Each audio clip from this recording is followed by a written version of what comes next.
हम सिक्योरिटी और इसकी इम्पोर्टेंस के बारे में तो काफ़ी कुछ जो है वो पढ़ते हैं, जानते हैं। और सिक्योरिटी जो है वो एक एसेंशियल पार्ट है किसी भी ऑर्गेनाइजेशन को एग्जिस्ट करने के लिए, उसे ऑपरेट करने के लिए। फॉर एग्जांपल हम अगर कहें कि सिक्योरिटी सिर्फ आईटी या कंप्यूटर साइंस इसका हिस्सा है, तो ऐसा नहीं है। सिक्योरिटी जो है बिजनेस मैनेजमेंट के लिए यूज होती है, तो security is element of a business management rather than only an IT concern। तो जहां तक बात की जाए सिक्योरिटी की, टू प्रोटेक्ट, बैरियर, डिफेंड, और हमारे पास साइबर है, तो साइबर सिक्योरिटी। साइबर क्या होता है? Cyber means anything related to computer, internet और डिजिटल टेक्नोलॉजी। आपके पास जितनी भी चीजें हैं related to computers, related to internet या डिजिटल टेक्नोलॉजी, वो सारी की सारी साइबर्स कहलाती हैं। मिसाल के तौर पे अभी आप जो है कोई बंदा अगर जो है कोई वर्कर है, मजदूर है, तो उसके पास भी मोबाइल है, ठीक है। अगर कोई प्रोफेसर है तो उसके पास भी मोबाइल है। अनपढ़ से अनपढ़, जाहिल से जाहिल बंदा जो है वो आजकल मोबाइल यूज कर रहा है। फेसबुक के ऊपर जो है वो देख रहा होता है, ठीक है। इसी तरह से इंस्टाग्राम यूज कर रहा होता है। तो व्हाट्सएप कॉमन हो गया है, टेक्नोलॉजी कॉमन हो गई है। तो जितनी भी चीजें, इवन गैजेट्स आपकी स्मार्ट वॉच हैं, आपके जो है होम अप्लायंसेस हैं जो कि इलेक्ट्रॉनिकली डिजिटली जो है वो कंट्रोल होते हैं। अब तो इस हद तक आ गया है कि जिस तरह से अभी सोलर पैनल्स का जो है आप देख रहे हैं कि सोलर पावर जनरेशन सिस्टम्स या प्लांट्स हैं, तो ऐसे इन्वर्टर्स भी आ गए हैं जिन्हें आप कंट्रोल कर सकते हैं अपने मोबाइल फोन से कहीं दूर बैठ के। आप इलेक्ट्रिसिटी देख सकते हैं, मैनेज कर सकते हैं, ऑफ कर सकते हैं, ऑन कर सकते हैं। सेम एज इट इज हर जगह पे कोई इंसान जो है वो टेक्नोलॉजी से बाहर नहीं है, बचा हुआ नहीं है। तो everything related to computers, internet and digital technology is called cyber। The network of all the devices connected with the internet are related to digital technology is called cyber। Cyber security is about protecting computers, networks and data from hackers, cyber attacks, to keep them safe and secure। Just a minute।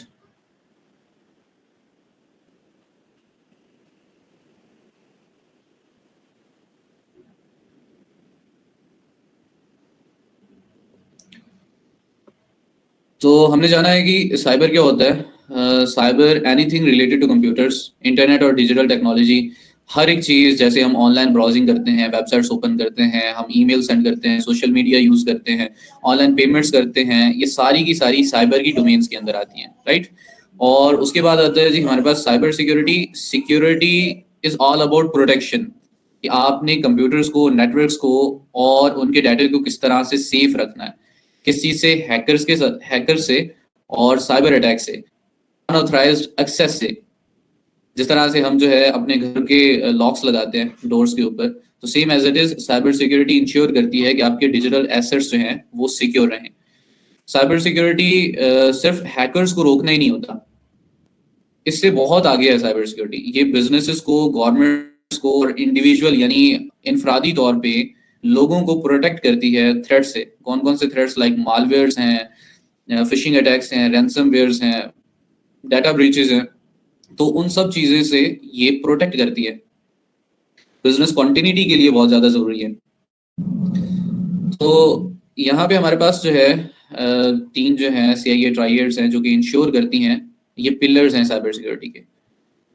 जब भी हम किसी भी system को secure करना चाह रहे होते हैं, तो हम उसके ऊपर तीन चीज़ों को कॉन्फ़िगर कर रहे होते हैं, देख रहे होते हैं। उन तीन चीज़ों में क्या क्या चीज़ें हैं? कॉन्फिडेंशियलिटी, इंटेग्रिटी और अवेलेबिलिटी। हम उसे किस तरह से स्ट्रॉन्ग कर सकते हैं, किस तरह से हम प्रोटेक्ट कर सकते हैं थ्रेट से, अटैक से।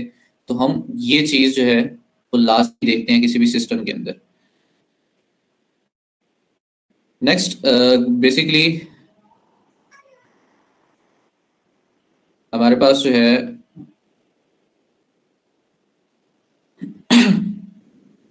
सुल्तान पानी लिया, यहाँ पे हमारे पास है कॉन्फिडेंशियलिटी, इंटेग्रिटी और अवेलेबिलिटी। CIA ट्राइएड है जो कि इंश्योर करता है कि कोई भी सिस्टम कितना सिक्योर है और कितना जो है वो हमारे पास प्रोटेक्टेड है। तो आपके पास ये ट्राई क्वेश्चन भी आता है, एज अ शॉर्ट क्वेश्चन भी आ सकता है, ये एज अ लॉन्ग क्वेश्चन भी आ सकता है। तो हम एक एक चीज को जो है वो ये भी देखेंगे। नेक्स्ट है जी, why cyber security is essential, protects sensitive data, prevents financial loss, maintain business continuity, secure critical infrastructure, prevents reputational damage, for privacy.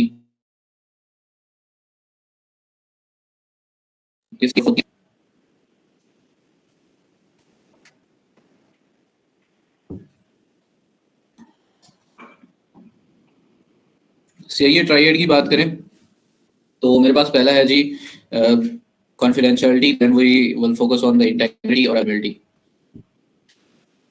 यहाँ पे मैंने बहुत शॉर्ट लिखा हुआ है, मैं थोड़ा थोड़ा इलेबोरेट इसे करता जाऊंगा। पहले हम चलते हैं कॉन्फिडेंशियलिटी की। CIA triad confidentiality, ensure data is only accessible to authorized individual. हम फोकस करते हैं साइबर सिक्योरिटी के अंदर कि जो डाटा जिस इंडिविजुअल का है सिर्फ वही जो है उसे एक्सेस कर सके। फॉर एग्जाम्पल, मेरे व्हाट्सएप के मैसेज सिर्फ मैं ही रीड कर सकूं, कोई और बंदा उसे रीड न कर सके। ओके, अब ये ना हो कि मेरे मैसेज या मेरी चैट जो है वो लाइबा देख रही है या अदनान देख रहे हो। तो हम इस चीज को साइबर सिक्योरिटी के अंदर फोकस किया जाता है कि कॉन्फिडेंशियलिटी, जो डाटा किसी का है सिर्फ ऑथराइज्ड इंडिविजुअल ही उसे देख सके, उसे यूज कर सके। इंटेग्रिटी, प्रोटेक्ट करती है डाटे को फ्रॉम अल्टर द टेम्पलेट, कि कोई भी पर्सन अगर जिसका जो डाटा है, कोई भी अनऑथराइज्ड पर्सन उसे डिलीट या उसे जो है वो चेंज कर सके। इसी तरह से अवेलेबिलिटी है कि जो भी सिस्टम्स हैं या डाटा है वो एक्सेसिबल रहें जब ज़रूरत हो। अब ये नहीं कि मिसाल के तौर पे मैंने ड्राइव के ऊपर कोई फाइल अपलोड की है और मैं उससे जो है वो एक्सेस करना चाह रहा हूँ, लेकिन वो ऑन टाइम एक्सेस हो नहीं रही, सिस्टम ऑफलाइन हो रहा है या सर्वर जिसके ऊपर मैंने सेंड किया है वो ऑफलाइन है, तो वो अवेलेबिलिटी नहीं है इन्फॉर्मेशन की ऑन टाइम। मैं ऑथराइज्ड हूँ, मेरी इन्फॉर्मेशन है, कॉन्फिडेंशियल इन्फॉर्मेशन है, मैं उसे एक्सेस करना चाह रहा हूँ किसी जगह पे, और मैंने गूगल के सर्वर के ऊपर गूगल ड्राइव के अंदर अपनी फाइल रखी है, और जब मुझे वहां से निकालनी है तो उनका सर्वर ही ऑफलाइन है। तो अगर मैं उसे निकाल नहीं सकता, उसे देख नहीं सकता और उसे यूज नहीं कर सकता, तो वो अवेलेबिलिटी जो है वो इंश्योर नहीं रहती। तो हम साइबर सिक्योरिटी के अंदर सिस्टम्स की अवेलेबिलिटी को भी इंश्योर करते हैं, सिस्टम्स की इंटेग्रिटी को भी इंश्योर करते हैं। फॉर एग्जांपल, सेम एग्जांपल कि अगर मैं गूगल ड्राइव के ऊपर, गूगल के सर्वर के ऊपर अपनी कोई ऐसी इंफॉर्मेशन रख दूं जो कि बहुत ज़्यादा हाईली कॉन्फिडेंशियल है, हाईली कॉन्फिडेंशियल ना भी हो, तो मेरे कुछ ऐसे डॉक्यूमेंट्स हैं जो कि मैंने उनके सर्वर के ऊपर रख दिए, लेकिन कोई थर्ड पर्सन या उनका जो है कोई ऑफिसर या कोई बंदा भी जो है वो मेरी इंफॉर्मेशन को टैम्पर कर दे या चेंज कर दे, तो वो इंटेग्रिटी ब्रेक हो जाती है। तो हम इंश्योर करते हैं कि इंफ्रास्ट्रक्चर, आईटी इंफ्रास्ट्रक्चर के अंदर जो भी डाटा है, जो भी एसेट्स हैं, उनकी इंटेग्रिटी हमेशा बरकरार रहे, same as it is confidentiality. पहले हम देखते हैं कॉन्फिडेंशियलिटी को। This is a concept of measures to ensure the protection of a secrecy of a data, कि कितना जो है डाटा सीक्रेट है, रिसोर्सेज है, तो उनको सिक्योर करने हम जो है, मैं यहाँ पे साथ नोट्स ड्रा करता रहूँ तो ज़्यादा बेस्ट रहेगा। जहाँ पे आपको लग रहा हो कि मैं ज़्यादा जो है वो आउट ऑफ वे जा रहा हूँ, आपकी समझ से बाहर हो रहा है, मुझे रोकें, उसी वक्त आपने पूछना है कि सर मुझे समझ नहीं आ रही। ओके, ये क्या करता है, प्रिवेंट करता है या मिनिमाइज करता है किस चीज से, अनऑथराइज्ड एक्सेस ऑफ डाटा के।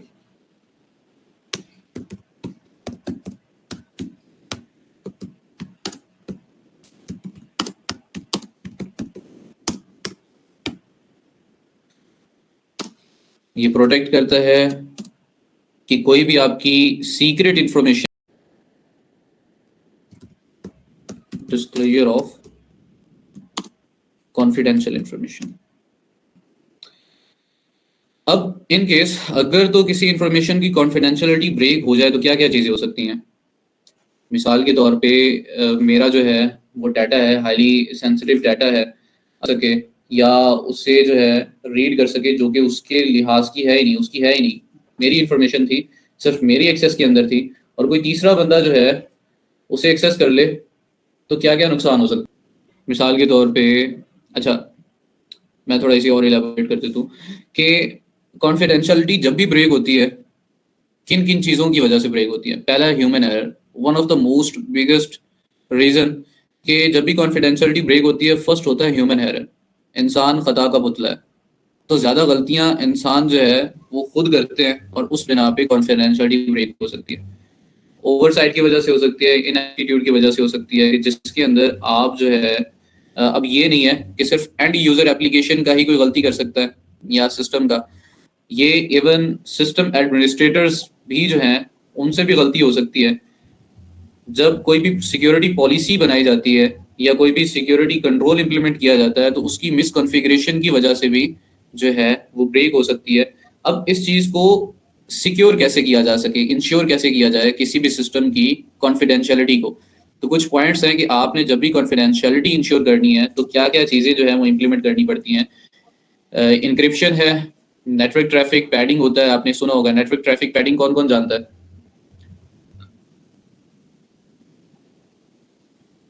सर थोड़ा एक्सप्लेन कर दें इस पर। ओके, हम किसी भी इंफॉर्मेशन को कॉन्फिडेंशियलिटी उसकी इंश्योर कैसे करते हैं? हम पहली बात करते हैं, पहला होता है इंक्रिप्शन, कि हम उस इंफॉर्मेशन को एक ऐसी लैंग्वेज के अंदर चेंज कर दें, एक ऐसे कोड के अंदर चेंज कर दें जिसकी जिसकी कोई एक चाबी होगी, ठीक है, और उस चाबी से ही वो चीज़ खुलेगी, अपनी असल फॉर्म में आएगी, और जिस बंदे के पास पहुंचनी है सिर्फ वही रीड कर सकेगा। फॉर एग्जाम्पल, मैंने किसी को मैसेज सेंड करना है, ठीक है, तो मैं उसके नंबर पे मैसेज सेंड कर दूंगा, ठीक है, और वो मैसेज वही पर्सन अपने मोबाइल फोन से ओपन कर पाएगा। अब जब भी हम ओवर द इंटरनेट बात करें, तो पहले जब भी मैं मैसेज सेंड करूंगा उसके नंबर पे किसी भी पर्सन के, तो वो पूरा मैसेज जो है अलग अलग टुकड़ों में डिवाइड होके, छोटे छोटे चंक्स के अंदर डिवाइड होके उसे इनक्रिप्ट किया जाएगा, एक ऐसी लैंग्वेज के अंदर चेंज किया जाएगा कि हवा के अंदर, एयर के अंदर, सिग्नल्स के अंदर कोई थर्ड पर्सन अगर उसे कैप्चर भी करता है तो वो उसे रीड ना कर सके, ठीक है, किसी और डिवाइस के ऊपर वो शिफ्ट भी हो जाते हैं या कोई चोरी भी करता है तो वो रीड ना कर सके, ठीक है। इंक्रिप्शन स्टैंडर्ड्स यूज करके हम इंफॉर्मेशन को इनक्रिप्ट कर देते हैं। फॉर एग्जांपल, अगर मैं यहाँ पे MD5 जो कि या SHA-256 कर लेते हैं, ये भी एक इंक्रिप्शन स्टैंडर्ड्स हैं, इनकोडिंग एंड डिकोडिंग।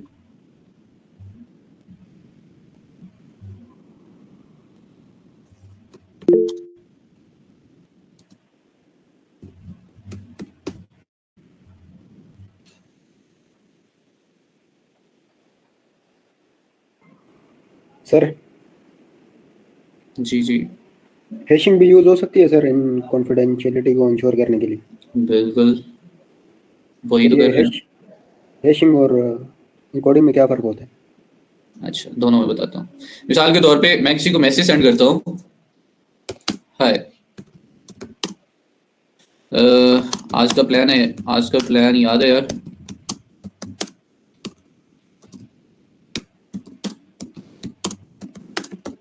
घर से बाहर निकल,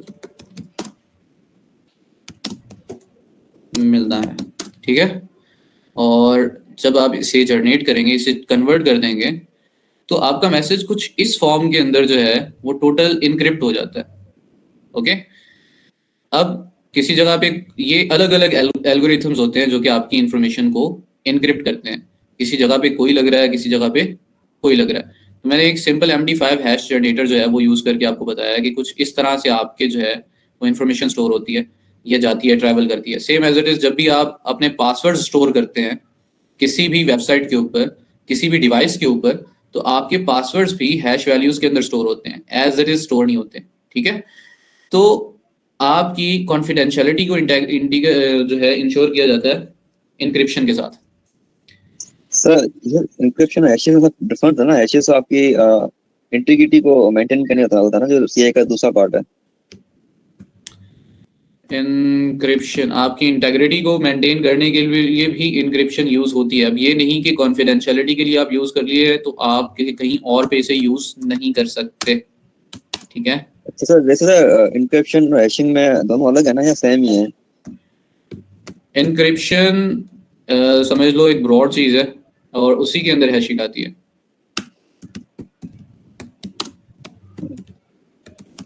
ये हैशिंग मैं डिटेल के साथ एक टॉपिक क्लियर करूंगा, don't worry about it. Sir अब जैसे ये इंक्रिप्शन और डिक्रिप्शन है, ये तो क्रिप्टोग्राफी में आती है। अब जो ये चीज़ होती है, जिस तरीके से हमारे सीटीएफ खेले जाते हैं, उसमें एक पूरी फील्ड होती है क्रिप्टोग्राफी की। तो सर वहाँ पे ये चीज़ किस तरह इस्तेमाल हो सकती है? मतलब जिस तरह सीटीएफ खेलते हैं, तो जो हम लोगों को कोई भी मैसेज दिया होता है, तो किन वे से हमें उनको इंक्रिप्ट करना चाहिए या डिक्रिप्ट करना चाहिए?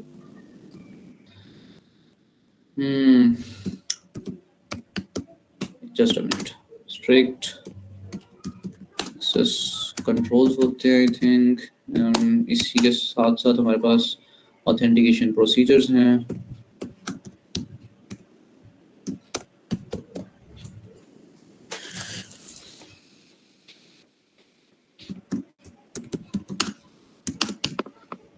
ऑथेंटिकेशंस के साथ साथ पर्सनल ट्रेनिंग्स भी हैं। पर्सनल ट्रेनिंग्स सीटीएफ कंपटीशन का एक क्वेश्चन है, मैं ये कर लूँ फिर मैं आपको इसका आंसर देता हूँ। अच्छा जी, यहाँ पे आता है जी कॉन्फिडेंशियलिटी को हम जो है इंश्योर करते हैं, ये कोई भी इंटीग्रेशन करनी होती है तो हम इंक्रिप्शन यूज करते हैं। इंक्रिप्शन के अंदर क्या होता है कि हम एक अलग कोड फॉर्म के अंदर, एक कोड टेक्स्ट के अंदर हम जो है वो ह्यूमन अंडरस्टैंड ना कर पाए, हम उस चीज के अंदर अपने मैसेज को इंक्रिप्ट कर देते हैं और उसे सेंड करते हैं। सेम एज इट इज, जिस तरह से पुराने वक्तों के अंदर जंगें होती थी तो वो एक कोड के अंदर, जंग के अंदर कोई मैसेज पहुंचाना है किसी को तो वो एक कोड लैंग्वेज के अंदर लिखा जाता था और एक की होती थी जिससे वो इनक्रिप्ट होता था, या उस बंदे को पता होता था कि इस हिंसे का क्या मतलब है, ये इस लफ्ज का क्या मतलब है, तो उस तरह से वो इनकोड करता था। सेम एज इट इज हम इंफॉर्मेशन को उस तरह से इनक्रिप्ट कर देते हैं। नेटवर्क ट्रैफिक पैडिंग क्या होता है? नेटवर्क ट्रैफिक पैडिंग इस तरह से होता है कि आप कोई इंफॉर्मेशन है उसके अंदर, मिसाल के तौर पे मैंने यही मैसेज रखा था, ये वाला फॉर एग्जांपल, मेरे पास यही मैसेज है और इसी मैसेज को अगर मुझे नेटवर्क ट्रैफिक पैडिंग के अंदर देखा जाए, मैं कुछ इस तरह से चेंज कर दूंगा। यानी मैं अपने मैसेज के अंदर कुछ फजूल की चीजें ऐड कर दूंगा जिनका कोई मतलब नहीं है, ठीक है, और कुछ रूल्स ऐसे इंप्लीमेंट कर दूंगा कि जो रिसीवर है उसे इस चीज का अंदाजा होगा कि मुझे इसे कौन कौन सी चीजें हैं जो यहाँ से रिमूव करके मुझे अपना टेक्स्ट वापस लेना है, कौन कौन सी चीजें यहाँ पे फजूल की ऐड की हुई हैं, ठीक है। अब देखें अगर, तो इस टेक्स्ट को रीड करना आपके लिए जो है वो बहुत मुश्किल हो जाता है जब इतनी सारी चीजें ऐड हो जाती हैं। तो आप डिफरेंट नेटवर्क टैप जो पैकेट्स होते हैं उनके अंदर आप जो है वो एक ऐसा डाटा ऐड कर देते हैं जिसका कोई मतलब नहीं होता, और इस तरह से भी आप इंफॉर्मेशन को, उसकी इंटेग्रिटी को, कॉन्फिडेंशियलिटी को इंश्योर करते हैं। Same as it is next है strict access control. Strict access control के अंदर ये होता है कि आप डिफरेंट यूजर्स क्रिएट कर देते हैं किसी भी सिस्टम के ऊपर, कि अगर एडमिनिस्ट्रेटर है तो वो सिर्फ एडमिनिस्ट्रेटर का ही अकाउंट जो है वो यूज कर सके, कोई गेस्ट है तो वो सिर्फ गेस्ट का ही अकाउंट यूज कर सके। ऑथेंटिकेशंस होती हैं, जो भी यूजर उस इंफॉर्मेशन को जो है वो हासिल करना चाहेगा, पहले वो आइडेंटिटी अपनी शो करवाएगा कि वो ऑथेंटिक है या नहीं है, वो पर्सन ऑथराइज्ड है या नहीं है, यूजर नेम्स, पासवर्ड्स, और साथ साथ पर्सनल ट्रेनिंग्स है जहाँ पे हम यूजर्स को ट्रेन करते हैं कि आपने किन किन चीज़ों से बचना है, कि ये चीज़ें आपने नहीं करनी, अदरवाइज आपकी सिस्टम की कॉन्फिडेंशियलिटी ब्रेक हो सकती है। क्लियर है? अच्छा, मुझे सीटीएफ वाला किसने किया था क्वेश्चन? सर मैंने किया था जी, क्या था क्वेश्चन? सर। ये किया था कि जिस तरीके से इंक्रिप्शन और डिक्रिप्शन होती है, ये क्रिप्टोग्राफी के टॉपिक से रिलेटेड है। तो इसके अंदर जिस तरीके से हम लोगों की सीटीएफ की पूरी फील्ड है क्रिप्टोग्राफी की, उसमें आप मतलब इस कोई स्टेप्स वगैरह यहाँ पे गाइड कर सकते हैं कि हम लोगों को उस फील्ड के अंदर किस तरीके से मतलब आगे जाना चाहिए? जिस तरीके से कोई भी एक मैसेज आया उसे डिक्रिप्ट करना है या फिर वो सीटीएफ सॉल्व करना है, तो क्या उसकी टेक्निक्स होती है? अच्छा, बेसिकली सीटीएफ में हम क्या करते होते हैं, हमें कोई भी हैश मिलती है तो हमारे पास डिफरेंट मेथड्स होते हैं। अब किसी भी जो है वो टेक्स्ट को आप जो है इनक्रिप्टेड टेक्स्ट को देख के आप ये अंदाजा नहीं लगा सकते कि वो आया किस एल्गोरिथम के साथ इनक्रिप्टेड है। अब मैं अगर देखूं तो यहाँ पे MD5 और SHA-1, इसकी लेंथ के अंदर तो चेंजेस हैं, लेकिन इसका जो है अगर मैं सिर्फ इस चीज को देख के ये अंदाजा लगाऊं, सिर्फ वर्डिंग को देख के कि ये SHA-1 है या MD5 है, तो मैं इस चीज का अंदाजा नहीं लगा सकता। इसी तरह से हमारे पास बाकी भी हैं। तो जितने भी इनकोडर्स या डिकोडर्स हैं हमारे हेल्प करती हैं ऑटोमेटेड टूल्स, ठीक है, जहाँ जहाँ पे हम इजीली जो है पहले डिटेक्ट करते हैं कि आया कि वो किस एल्गोरिथम्स के साथ इनक्रिप्टेड है। जब हमें एल्गोरिथम का पता चल जाता है तो फिर हमें डिक्रिप्ट करने में इजी रहता है। लेकिन उसके ऊपर भी कुछ कंडीशंस हैं, कुछ जो है एसिमेट्रिक होती हैं, कुछ सिमेट्रिक होती हैं। एसिमेट्रिक और सिमेट्रिक का आइडिया है आपको? Yes sir. तो सेम एज इट इज, जहाँ पे पब्लिक और प्राइवेट कीज की बात आती है तो वहाँ पे थोड़ा काम और ब्रॉड हो जाता है। अभी चीज़ें सर से ऊपर चली जानी है, तो हम इसे रखते हैं जब हम आप सॉक की हैं या सीएच की हैं? सर मैंने इस टाइम पे दोनों कोर्सेज में एनरोल किया हुआ है, बट मेरा जो ज़्यादा इंटरेस्ट है इस टाइम वो कभी सॉक में चला जाता है, कभी सीएच के अंदर चला जाता है। That's good. ये हमारे पास जो है ना लास्ट पे क्रिप्टोग्राफी का एक कंप्लीट सीएच के अंदर टॉपिक है, जहाँ पे मैं आपको बताऊं कि हम क्या क्या करने वाले हैं। सीएच वर्जन 13,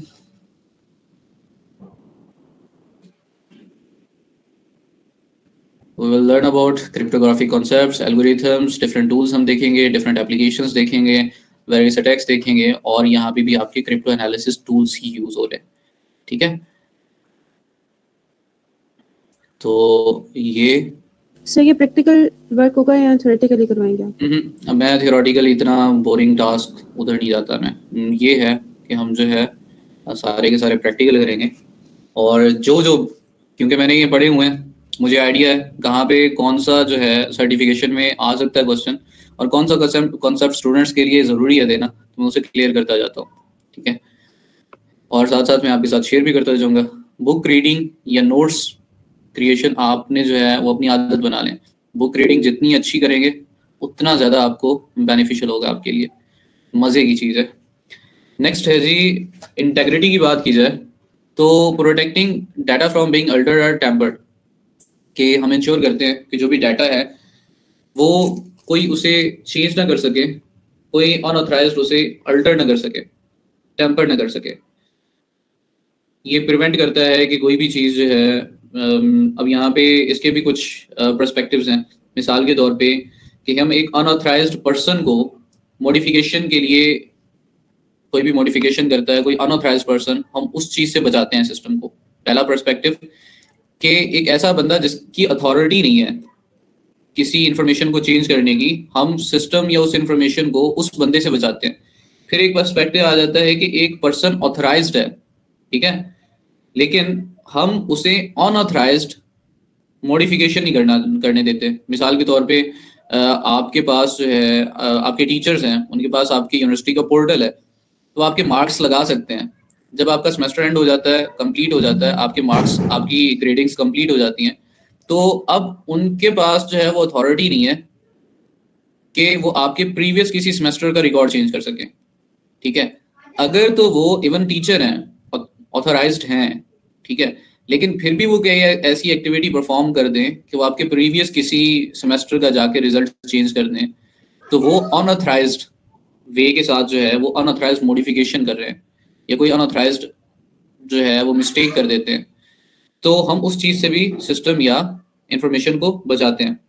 इंटरनल या एक्सटर्नल जितने भी पर्सन्स हैं किसी ऑर्गेनाइजेशन के अंदर, तो हम उनके रिलेशनशिप्स को भी ड्रा करते हैं कि अगर स्टाफ है तो सिर्फ स्टाफ ही की हद तक अपने अकाउंट्स को यूज़ कर सके। अगर जो है वो फैकल्टी मेंबर्स हैं जहाँ पे अकाउंटिंग्स के आते हैं, तो अकाउंटिंग का बंदा ही अपना पोर्टल ओपन कर सके, अपने सिर्फ डॉक्यूमेंट्स या अपनी पेज वही ओपन कर सके।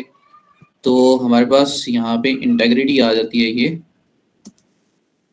अब इंटेग्रिटी के ऊपर अटैक करने के लिए काफ़ी सारी चीज़ें हैं। मिसाल के तौर पे इसके अंदर वायरसेस आ जाती हैं, जहाँ पे कोई ऐसी वायरस किसी सिस्टम में आ गई जिसने आपके जितनी भी वहाँ पे फाइल या सिस्टम या जितनी भी इंफॉर्मेशन पड़ी थी उसे चेंज कर दिया है, ठीक है।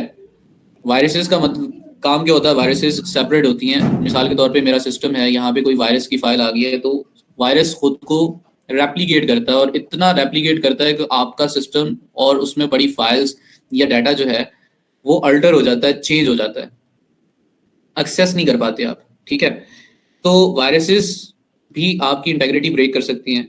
लॉजिक बॉम्ब्स हैं। लॉजिक बॉम्ब्स क्या होता है, किन्हीं के लिए फर्स्ट टाइम हो नाम सुना, लॉजिक बॉम्ब्स क्या होता है कि ऐसे बॉटनेट्स, ऐसे कोड्स, ऐसे मलिशियस कोड्स जो हैं वो क्रिएट किए जाते हैं, ऐसे प्रोग्राम्स क्रिएट किए जाते हैं जो कि टारगेट की डिवाइस के ऊपर जाके इंस्टॉल होते हैं और किसी एक स्पेसिफिक काम या एक्शन का या एक टाइम का वेट करते हैं, जैसे ही वो कंप्लीट होता है तो वो एक्टिवेट हो जाते हैं और उस सिस्टम को जो है वो चेंज कर देते हैं, उसकी फाइल्स को चेंज कर देते हैं, उसकी इंटेग्रिटी को ब्रेक कर देते हैं। Same as it is human error, unauthorized access, coding के अंदर एरर्स हो सकते हैं, एप्लीकेशंस के अंदर एरर्स हो सकते हैं, मलिशियस मॉडिफिकेशंस हो सकती हैं, तो सिस्टम बैकडोर्स हो सकते हैं। तो ये सारी चीज़ें जो है वो इंटेग्रिटी को ब्रेक करती हैं। नेक्स्ट है हमारे पास अवेलेबिलिटी के ऑथराइज्ड सब्जेक्ट्स जो हैं वो ग्रांटेड होते हैं timely and uninterrupted access to the objects, इंश्योरिटी होती है। मिसाल के तौर पे जैसे मैंने पहले कहा कि ऑथराइज्ड पर्सन को उसकी इंफॉर्मेशन या उसका डाटा जो है, उसका सिस्टम जब वो चाहे उसके लिए अवेलेबल रहे, 24/7 जो है उसके पास उसकी अवेलेबिलिटी होनी चाहिए। आपको पता होगा जब भी हमारे बोर्ड के रिजल्ट आते थे तो रिजल्ट तो 10 बजे अनाउंस हो जाता था बोर्ड वहाँ पे साइट पे, लेकिन हम मैसेज करते थे या हम साइट को एक्सेस करने की कोशिश करते थे तो सर्वर उनका डाउन हो जाता था और काफ़ी देर तक जो है वो उनकी वेबसाइट डाउन हो जाती थी। ये ब्रेक करती है अवेलेबिलिटी को। एक सर्वर के पास एक जो है लिमिटेड जो है, जितनी उसकी लिमिटेशंस हैं या जितनी उसकी पावर है उस लिहाज से जितनी उसके ऊपर रिक्वेस्ट आ रही हैं उनको वो रिस्पॉन्स दे सकता है। कुछ अटैक्स ऐसे होते हैं जहां पे हम फेक रिक्वेस्ट इतनी जनरेट कर देते हैं सर्वर के ऊपर कि वो अनअवेलेबल हो जाता है उन यूजर्स के लिए जो कि उसके असल यूजर्स हैं। हम इन द मिलियंस और बिलियंस पैकेट्स उसके ऊपर फेक पैकेट से बम्बार्ड करने लग जाते हैं कि वो अनअवेलेबल हो जाता है किसी भी ओरिजिनल यूजर के लिए, तो उससे अवेलेबिलिटी जो है वो ब्रेक होती है। इसके अंदर डिनाइल ऑफ सर्विस है, distributed denial of service attacks हैं जो कि अवेलेबिलिटी को ब्रेक करने में जो है वो वजह बनते हैं। जैसे सर जब फॉर एग्जांपल किसी भी बोर्ड का रिजल्ट आता है तो जब बहुत सारे स्टूडेंट्स लॉगिन करने की कोशिश करते हैं तो एरर शो हो जाता है फिर हमारे पास। बिल्कुल, और सेम एज इट इज एक बार हमारा ईआरपी पे ईआरपी एक सुपीरियर यूनिवर्सिटी की साइट है, स्टूडेंट्स पोर्टल है जहाँ पे हमारे जो है वो क्विज होते हैं और ये अटेंडेंस सारा कुछ वहाँ पे मेंटेन होता है। हमारा एलएमएस था, लर्निंग मैनेजमेंट सिस्टम, जहाँ पे हमारा क्विज था और क्विज क्लास में सर ने रख दिया था इस तरह से कि अच्छा खासा जो है डिफिकल्ट था, स्टूडेंट्स को आता नहीं था। सर जिस तरह से टीचर्स होते हैं कि खतरनाक खड़ूस, तो हमने ईआरपी हमने एलएमएस को अपने डॉज अटैक के साथ उतनी देर तक अनअवेलेबल कर दिया था जितनी देर तक उनका जो है वो लेक्चर था। सर एक सवाल है जी सर, ये दो अटैक जो होते हैं डीडॉस और डॉस, इनका थोड़ा सा अगर आप एक्सप्लेन कर दें कि तो ज़्यादा बेहतर हो जाएगा इन डिटेल। अच्छा, डॉज अटैक के अंदर क्या होता है, मिसाल के तौर पे मेरा ये सिस्टम है और मैं अपने इस सिस्टम के ऊपर कोई भी टूल यूज कर लूँ डॉज अटैक के लिए, सलमान आपके सिस्टम को या आपकी एक साइट है उससे जो है अनअवेलेबल करने के लिए। जब मैं अपना एक सिस्टम यूज कर रहा हूँ आपकी साइट या आपके सिस्टम को उसकी अवेलेबिलिटी को ब्रेक करने के लिए, उसको बिजी करने के लिए कि आप उसे ओपन न कर सकें, यूज न कर सकें एक सिंगल सिस्टम के साथ, तो वो होता है डॉज अटैक। ठीक है, जहां पे आप इंडिविजुअली किसी साइट के ऊपर अटैक कर रहे हैं। ओके, क्लियर है? जी जी। डिस्ट्रीब्यूटेड डिनाइल ऑफ सर्विस के अंदर क्या होता है, हैकर्स क्या करते हैं, हैकर्स पहले टारगेट करते हैं काफी सारे सिस्टम्स को। मिसाल के तौर पे मुझे फेसबुक का सर्वर अगर डाउन करना है और उसके लिए मैं डिस्ट्रीब्यूटेड डिनाइल ऑफ सर्विस जो है वो यूज करने की कोशिश कर रहा हूँ, तो मैं क्या करूंगा, मैं कोशिश करूंगा कि मैं एक अपने सिंगल सिस्टम से उसके ऊपर अटैक नहीं कर सकता, मैं पहले सैकड़ों सिस्टम्स ऐसे ढूंढूंगा जो कि वर्नेबल हैं और जिनकी मैं एक्सेस गेन कर सकता हूँ।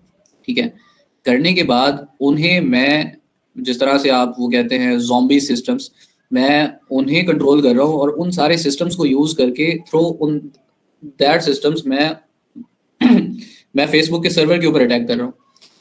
जिस तरह से आपको मूवीज के अंदर जो है अब आपने देखा होगा zombies की मूवीज कि एक zombie जो है वो दूसरे को काटता है, फिर वो आगे बाकियों को काटता है। सेम एज इट इज एक इन्फेक्टेड कंप्यूटर बाकी उसके साथ जुड़े कंप्यूटर्स को इन्फेक्ट करके फिर उनका एक नेटवर्क क्रिएट होता है। एक नेटवर्क क्रिएट करने के बाद फिर वो मिलके एक सर्वर के ऊपर डॉस अटैक परफॉर्म करते हैं, इतनी फेक रिक्वेस्ट सेंड करते हैं कि वो सिस्टम अनअवेलेबल हो जाता है। उसे कहते हैं distributed denial of service. Okay जी सर, ठीक है। तो अभी जो हम बात कर रहे थे, तो ये एग्जांपल जो है डीडोस अटैक की बन सकती है ना, जिस तरह अभी हम बात कर रहे हैं। जी ठीक है सर। इसी तरह से इंटेग्रिटी, कॉन्फिडेंशियलिटी और अवेलेबिलिटी, आई होप सो कि आपको इस चीज का अंदाजा हो गया होगा। हम साइबर सिक्योरिटी के अंदर इन 3 चीजों के ऊपर फोकस कर रहे होते हैं किसी भी सिस्टम की, कि वो कितना सिक्योर है, उसकी कॉन्फिडेंशियलिटी, उसकी इंटेग्रिटी और अवेलेबिलिटी को हम जो है वो इंश्योर कर रहे होते हैं। ओके सर एक सवाल है जी। सर, अगर मैं अपनी कोई सेंसिटिव डेटा किसी को सेंड करना चाहूँ, अगर वो डेटा डेस्टिनेशन में पहुंची ना, तो वो सर इस CI ट्राइस में ये कौन से में लाया करता है, इंटीग्रिटी, अवेलेबिलिटी और कॉन्फिडेंशियलिटी? आप किसी को अपनी इंफॉर्मेशन शेयर करना चाह रहे हैं? हाँ, मगर उसके पास रिसीव ही ना हो, वो डेस्टिनेशन पहुंची ही ना। मुझे आप किसी को डाटा सेंड करना चाह रहे हैं लेकिन उसके पास क्या चीज नहीं है? सर वो डेटा जिसको मैं सेंड करना चाहता हूँ उसके पास रिसीव ही ना हो। रिसीव ही ना हो।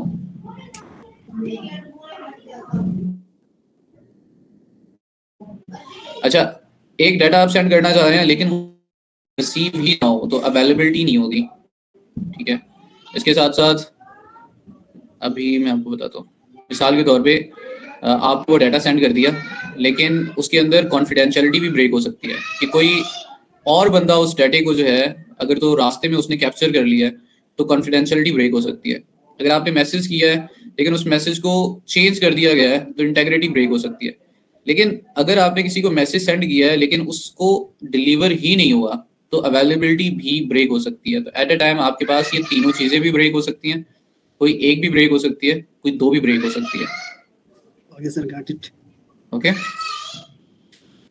नेक्स्ट साइबर सिक्योरिटी के अंदर हमारे 3 पिलर्स हैं जहाँ पे पीपल्स हैं, प्रोसेस है, टेक्नोलॉजी है। इन तीनों के अंदर कोई एक बंदा भी या एक में भी ग्लिच आ जाता है तो सिस्टम जो है वो ब्रेक हो सकती है, उसकी साइबर सिक्योरिटी, उसकी security. Human involvement is a crucial aspects of a cyber security. Educating employees about a cyber security threats, safe online practices and data protection is essential. Training programs helps the individual recognize, respond to cybersecurity threat effects. Employees should be encouraged to report any suspicious activity or IT security team. अब एक organisation है और उन्होंने अपने organisation को one of the most secure करने के लिए इंट्रूजन डिटेक्शन सिस्टम्स भी लगा रखे हैं, फायरवॉल्स भी लगा रखी हैं, उन्होंने सब कुछ कर रखा है, लेकिन अपने एम्प्लॉयज को उन्होंने एजुकेट नहीं किया तो वो किसी खाते में नहीं है। फॉर एग्जांपल, उस ऑर्गेनाइजेशन की ईमेल है, ठीक है, और उस सर क्या आप इजी वर्डिंग यूज कर सकते हैं क्योंकि आयशा सुल्तान के फर्स्ट और सेकंड सेमेस्टर के स्टूडेंट्स भी हैं तो शायद इस तरह ज्यादा बेहतर समझ आए। सर अच्छा यार, मुझे पहले ये बताओ मेरी वर्डिंग मुश्किल तो नहीं है? नहीं सर, इजी है, समझ तो आ रहा है वैसे। सर इजी है। अच्छा, क्वेश्चन क्या कर रहे थे सलमान? नहीं सर, कोई क्वेश्चन नहीं कर रहा, बस ये चीज बोल रहा हूँ कि समझ आ रहा है, इतना कोई मुश्किल वर्डिंग तो नहीं है। अच्छा, एक और चीज, दोस्ताना माहौल है, ना कोई टीचर यहाँ पे ना कोई स्टूडेंट, सारे ही आ रहे हैं दोस्त, ठीक है, तो चिल हो गए, हंसी मजाक कर सकते हो लेकिन तहजीब के दायरे में रह गए, वो नहीं करना कि आप आउट ऑफ द वे जाके चीजें कर रहे हो, ठीक है। कुछ भी पूछ सकते हो, कुछ भी कह सकते हो, ठीक है, नो प्रॉब्लम। समझ नहीं आ रही स्टॉप करो, सर दोबारा 100 बार भी कहोगे ना दोबारा, मैं समझाऊंगा, तब तक समझाऊंगा जब तक आपको क्लियर नहीं हो जाती। सर बिजनेस कंटिन्यूटी का क्या मतलब था? बिजनेस कंटिन्यूटी का मतलब ये होता है कि कोई भी ऑर्गेनाइजेशन या कोई भी बिजनेस है वो एग्जिस्ट कर रहा है ऑनलाइन, तो ऑनलाइन वो कुछ एक्शंस परफॉर्म कर रहा है, वो अपने कुछ फंक्शंस परफॉर्म कर रहा है, वो अपनी कुछ रिस्पॉन्सिबिलिटीज दे रहा है, ठीक है, उसकी एक रैपो है, ठीक है, उसकी एक कंटिन्यूटी है कि वो एग्जिस्ट कर रहा है ओवर द इंटरनेट। तो बिजनेस कंटिन्यूटी के अंदर ये चीज़ें जो मैंने बताई हैं, ये इंश्योर करती हैं बिजनेस की कॉन्टिन्यूटी के लिए कि बिजनेस एग्जिस्ट करता रहे, चलता रहे। सही, ठीक हो गया। ओके सर एक मेरा सवाल एक और है कि ये IDS अभी आपने वर्ड यूज़ किया ना, इंट्रूजन डिटेक्शन सिस्टम जो है, तो IDS और IPS में क्या एक फ़र्क है? और दूसरी चीज़ ये जो विंडोज़ का जो XDR है वो IDS है या फिर IPS है? हम क्वेश्चनिंग आंसरिंग लास्ट पे ना रखें, क्या ख्याल है? ठीक है सर, बस ये क्वेश्चन रख लेंगे एंड में। सर इसमें हमारे सारा टॉपिक डाइवर्ट हो जाएगा। अभी हम ठीक है। सारे बता रहे हैं कि भाई इंक्रिप्शन और मैशिंग से रिगार्डिंग में कंफ्यूजन हो रही थी कि इंक्रिप्शन के साथ जैसे उसके डिफरेंस और एल्गोरिथम्स होते हैं ना मैशिंग के वाले से। चले जी, हमारे पास पीपल्स हैं जो कि क्रूशियल एस्पेक्ट्स हैं। मैं ये बात कर रहा था कि किसी ऑर्गेनाइजेशन के ऊपर कोई ऑर्गेनाइजेशन जितना मर्जी महंगा फायरवॉल लगा ले और अपने एम्प्लॉयज को उसने ट्रेन नहीं किया तो किसी खाते का नहीं है। मिसाल के तौर पे उसके इनबॉक्स में कोई बंदा आ जाता है सिस्टम के ऊपर, या उसे कोई फाइल शेयर कर देता है ईमेल के अंदर अटैचमेंट के साथ, और उस बंदे को ये नहीं पता कि उस ईमेल के साथ जो अटैचमेंट है मैंने उसके साथ किस तरह से डीलिंग करनी है। उसे ओपन करके वो अपने सिस्टम के अंदर स्टोर कर ले या एग्जीक्यूट कर ले तो सिस्टम ब्रेक हो सकता है, ब्रीच हो सकता है, और उस सिस्टम के साथ कनेक्टेड, उस नेटवर्क के साथ कनेक्टेड जितनी भी डिवाइसेज हैं वो भी इन्फेक्ट हो सकती हैं। तो आपने अपने एम्प्लॉयज को भी जो है वो एजुकेट करना होता है। नेक्स्ट प्रोसेसेस हैं, जितने भी प्रोसेसेस हैं बेसिकली ये पॉलिसीज या प्रोसीजर को रेफर करता है जो कि ऑर्गेनाइजेशंस जो हैं इम्प्लीमेंट करती हैं to manage and secure data systems. Key security process include incident response plans, access control policies, data classification frameworks. जितने भी बहुत बड़ी ऑर्गेनाइजेशंस होती हैं वो क्या करती हैं, अपने डाटा को क्लासीफाई कर देती हैं। एक ऐसा डाटा जो कि ज़्यादा हाईली कॉन्फिडेंशियल नहीं है उसे किसी और ड्राइव पे रखती है, किसी और रिसोर्सेज के अंदर। जो कि थोड़ा कॉन्फिडेंशियल ज़्यादा है उसे किसी और जगह पे रखती है। जो कि हाईली कॉन्फिडेंशियल है उसे क्या कर देते हैं, उसे आइसोलेट भी कर देते हैं, आइसोलेट कर सकते हैं उसे जो है किसी और ड्राइव के ऊपर हाई सिक्योरिटी के अंदर जो है उसे स्टोर कर देते हैं, तो उससे भी रिस्क कम हो जाता है। मिसाल के तौर पे एक सर्वर है, उसके ऊपर पूरी ऑर्गेनाइजेशन का डाटा है, लेकिन जो हाईली कॉन्फिडेंशियल इंफॉर्मेशन थी वो अपने सर्वर पे स्टोर नहीं करते, वो किसी और सर्वर के ऊपर स्टोर कर देते हैं, तो उस चीज़ से बच जाता है कि वो ज़्यादा ब्रीच ना हो, डाटा ज़्यादा जो है वो डिजास्टर का बायस ना बने। These measures reduce security risk by ensuring that only authorized person can access a sensitive data. Technology tools हैं, systems हैं जो कि सेफ गार्ड करते हैं डाटा को, नेटवर्क को और डिवाइसेस को। तो इंश्योर किया जाता है कि जिस तरह से फायरवॉल्स हैं, एंटीवायरसेस हैं, इंक्रिप्शन स्टैंडर्ड्स हैं, इंट्रूजन डिटेक्शन सिस्टम्स हैं, ये सारे के सारे टूल्स जो हैं वो यूज़ होते हैं डिटेक्ट करने के लिए, प्रिवेंट करने के लिए, मैटिगेट करने के लिए साइबर थ्रेट्स को, सो दैट कि वो प्रोटेक्ट कर सकें आईटी इंफ्रास्ट्रक्चर को अटैक से। By integrating people, process and technology, organizations can build a strong secure cyber security foundation to protect against involving threats. Involving threats के अंदर major cyber threats हैं कौन-कौन से?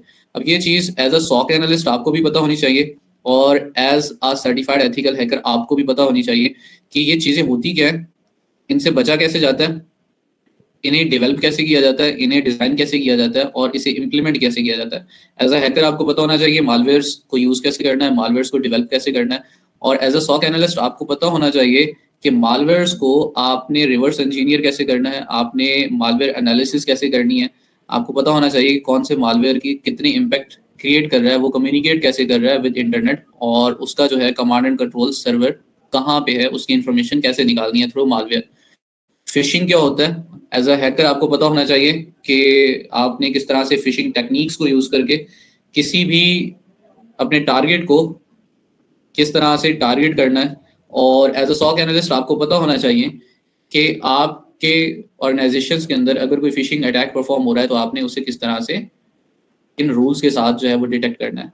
रैंसमवेयर की बात की जाए तो एज अ एथिकल हैकर आपको पता होना चाहिए कि रैंसमवेयर होते क्या है और किस तरह से अगर किसी सिस्टम को रैंसमवेयर का अटैक किसी सिस्टम पे करना है तो कैसे कर सकते हैं।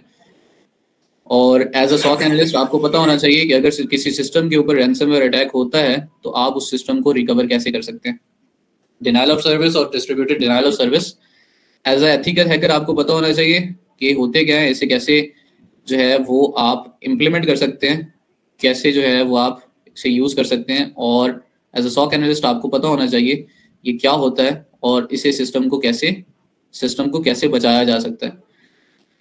Threat resistance, advance resistance threats हैं एपीटीज, बहुत ही हाईली सोफिस्टिकेटेड अटैक्स होते हैं। ये वो अटैक्स होते हैं जो कि एग्जिस्ट तो करते हैं लेकिन जो है वो डिटेक्ट नहीं हो पाते। यानी कुछ ऐसे मालवेयर्स होते हैं, कुछ ऐसे सिक्योरिटी इंटीग्रेशंस होती हैं जो कि कई साल तक कई नेशंस के ऊपर जो है वो स्पाई कर रहे होते हैं, लेकिन किसी को उस चीज़ का अंदाज़ा ही नहीं होता। एडवांस रेजिस्टेंस थ्रेट्स कराते हैं, इनसाइडर थ्रेट्स हैं, जीरो डे। सर ये पैसिव अटैक्स में आएंगे? जी, ये एडवांस परसिस्टेंस थ्रेट्स ये पैसिव अटैक्स में आएंगे? एडवांस रेजिस्टेंस थ्रेट्स एक्टिव में भी आ सकते हैं, पैसिव में भी आ सकते हैं। सर एपीटी क्या होता है दोबारा बताइएगा। एपीटीज मिसाल के तौर पे पाकिस्तान जो है वो चाइना से लेता है मोबाइल फ़ोन, ठीक है, और बेइंतहा क्वांटिटी के अंदर जो है मोबाइल फ़ोन्स पाकिस्तान इंपोर्ट करवा लेता है चाइना से।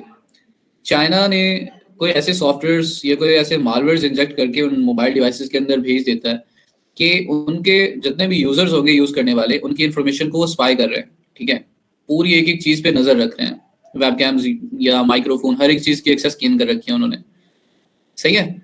और वो मोबाइल यूजर्स कई सालों से वो मोबाइल यूज कर रहे हैं, ठीक है, उन्हें नहीं पता कि उनके ऊपर कितना थ्रेट है, वो किस तरह से अपने स्पाई हो रहे हैं, ठीक है। और ऐसे थ्रेट्स जो कि अनडिटेक्टेबल हो, जिन्हें पहले डिटेक्ट ना किया गया हो या डिटेक्ट ना हो पाए हो, और काफ़ी अरसे तक वो अपने आप को प्रेजिस्ट रखते हैं, ठीक है, इन्हें कहते हैं एडवांस रेजिस्टेंस थ्रेट्स। ऐसे अटैक्स जो कि अपने आप को अनडिटेक्टेबल बनाते हैं या बना के रखते हैं, ठीक है? सर उनको हम जीरो डे भी हो सकते हैं ना, जो अनडिटेक्टेबल, जिनका कोई मतलब फर्स्ट टाइम उनको पता ही नहीं टेस्टिंग वगैरह कुछ। अच्छा, जीरो डे अटैक्स क्या होते हैं? जीरो डे अटैक्स बेसिकली मिसाल के तौर पे जिस तरह से पिछले दिनों के अंदर व्हाट्सएप के ऊपर एक छोटा सा स्क्रिप्ट होता था, जैसे हम सेंड करते थे तो उस पर्सन की चैट नहीं ओपन हो पाती थी या उसकी चैट डिलीट हो जाती थी, डिलीट करते थे तो फिर वो ओपन होती थी दोबारा। तो वो एक ग्लिच था। जब भी कोई किसी सिस्टम के अंदर ग्लिच आता है या वर्नेबिलिटी आती है, और एक ऐसी वर्नेबिलिटी जिसका पैच ना आया हो, ठीक है, जिसे रिकवर ना किया गया हो, जिसे ऑर्गेनाइजेशन ने जिसकी अपडेट ना दी हो, ठीक है, उसे कहते हैं जीरो डे अटैक। ओके,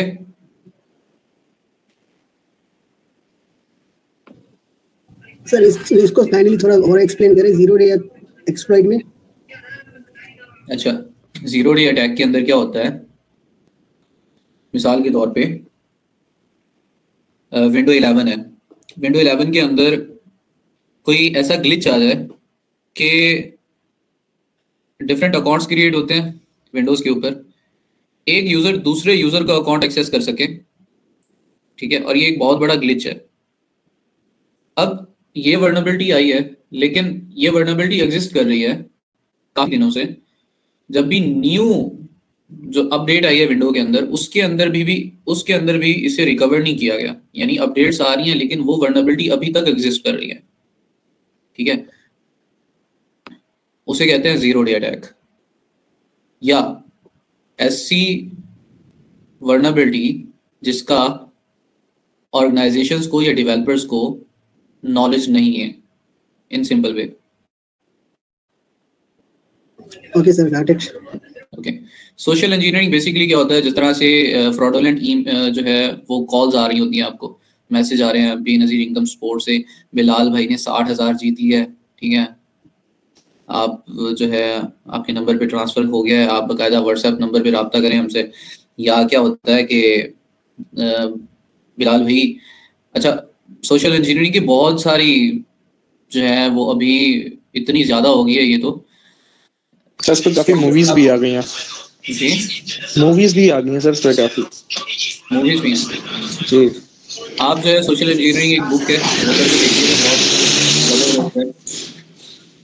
तो सोशल इंजीनियरिंग बेसिकली होता है कि आपने ह्यूमन साइकोलॉजी को किस तरह से मैनिपुलेट करना है, किसी बंदे को किस तरह से उसे साइकोलॉजिकली हैक करना है, किसी बंदे को किस तरह से आपने उसके दिमाग के साथ खेलना है। फॉर एग्जांपल, मैंने किसी ऑर्गेनाइजेशन के सिस्टम को एक्सेस करनी है, मैंने हर एक चीज करके देख ली, लेकिन ना मैं उनके सिस्टम में इंटर हो पाया हूँ, ना मुझे वहां पे कोई वर्नेबिलिटी मिली है, ना कोई पासवर्ड, ना कोई ईमेल, ना यूजर नेम मिला है, कुछ भी नहीं मिला।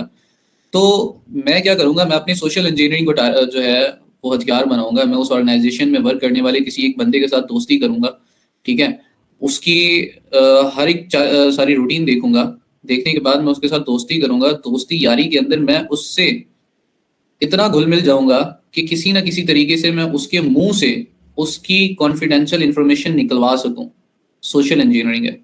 या फॉर एग्जांपल एक जैसे मैंने अभी कहा था कि सोशल इंजीनियरिंग जो है वो एक बुक है, आप वो रीड करें तो आपके उसके फर्स्ट चैप्टर के अंदर एक छोटी सी एग्जांपल दे रखी है कि एक साइबर सिक्योरिटी के स्टूडेंट्स होते हैं, तो वो सोशल इंजीनियरिंग का जो है वो एक किस तरह से कहते हैं कि सोशल एक्सपेरिमेंट करते हैं। एक लड़की बैठी होती है रेस्टोरेंट में और उस रेस्टोरेंट में वो चाय पी रही होती है, तो 5 स्टूडेंट्स का ग्रुप है, वो उस लड़की के पास जाते हैं, उनमें 3 लड़कियां होती हैं और 2 लड़के होते हैं। एक कपल बन के जाते हैं, वो अलग टेबल पे बैठ जाते हैं, 3 अलग टेबल पे बैठ जाते हैं। उनमें क्या होता है कि एक लड़की जो वो चाय पीने वाली लड़की है उसे मोबाइल फोन देती है अपना कि काइंडली हमारी ना ये पिक्चर जो है वो बना दें, ठीक है। अब जो चाय पीने वाली लड़की है जो बैठी होती है उसका मोबाइल फोन भी होता है, उसका पर्स भी होता है जो कि टेबल पे रखा है। वो दूसरे यानी 2 की पिक्चर्स बनाने में जरा मसरूफ हो जाती है और एक तीसरा बंदा उनमें से उसका पर्स उठा के भागता है, बाहर भागता है।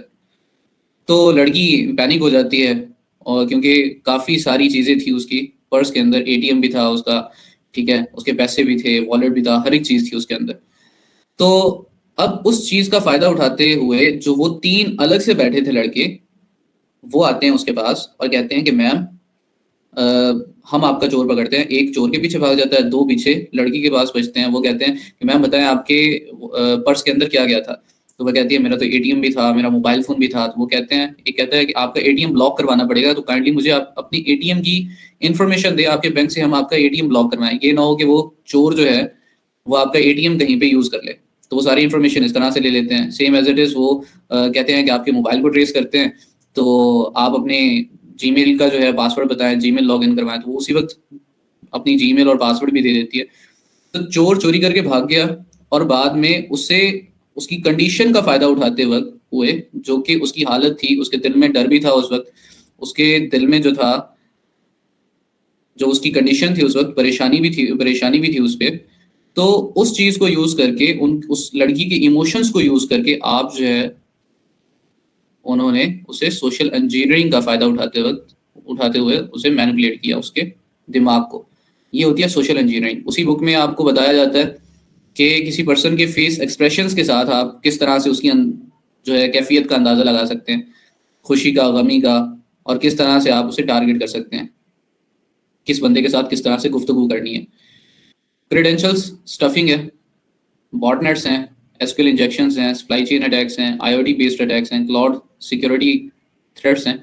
हर एक चीज को यहाँ पे मैंने एक्सप्लेन कर रखा है। मालवेयर्स बेसिकली ये 2 वर्ड्स का कॉम्बिनेशन है, माल वेयर। माल जो है वो मलिशियस से निकला है और वेयर सॉफ्टवेयर से निकला है। ऐसा सॉफ्टवेयर जो कि डिजाइन किया जाता है किसी भी सिस्टम को डैमेज करने के लिए या हार्म करने के लिए, उसे कहते हैं malware. Any malicious software designed to infiltrate, damage or disrupt computer systems. It includes viruses हो सकती हैं, worms हो सकते हैं, trojans हो सकते हैं, spywares हो सकते हैं, जो कि इंफॉर्मेशन को स्टील या सिस्टम फेलियर्स का सबब बनते हैं।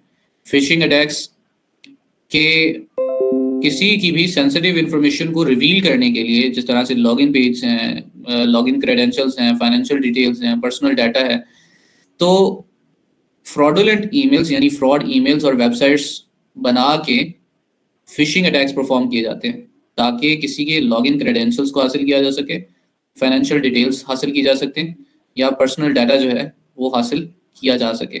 सेम एज इट इज, जिस तरह से मैंने लास्ट क्लासेस के अंदर भी आपको एक करके दिखाया था कि मेरे पास यहाँ पे एक टूल है फिशिंग का, अगर मेरे पास पड़ा है तो जेड फिशर,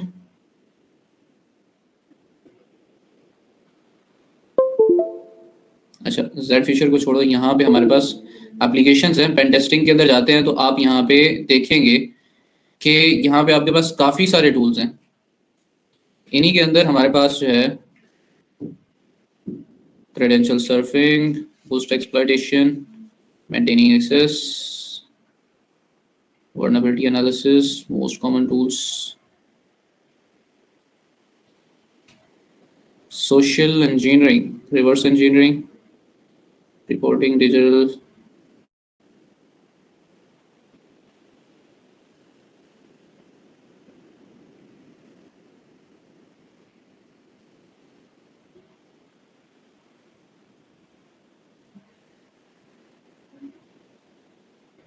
यहाँ पे आपके पास एक पूरी टूल किट है सोशल इंजीनियरिंग की एक्सप्लॉयटेशन टूल्स के अंदर। बैकडोर फैक्ट्री है, बीफ, वेब पैनल है और सोशल इंजीनियरिंग टूल किट है। सोशल इंजीनियरिंग टूल किट को जब आप स्टार्ट करते हैं तो आपको अपने सिस्टम का पासवर्ड देना है। मेरी सोशल इंजीनियरिंग टूल किट क्यों नहीं यूज हो रही? Error of is not defined, मुझे इसके मॉड्यूल्स कॉन्फ़िगरेशन के अंदर जाना पड़ेगा। Let me check. sudo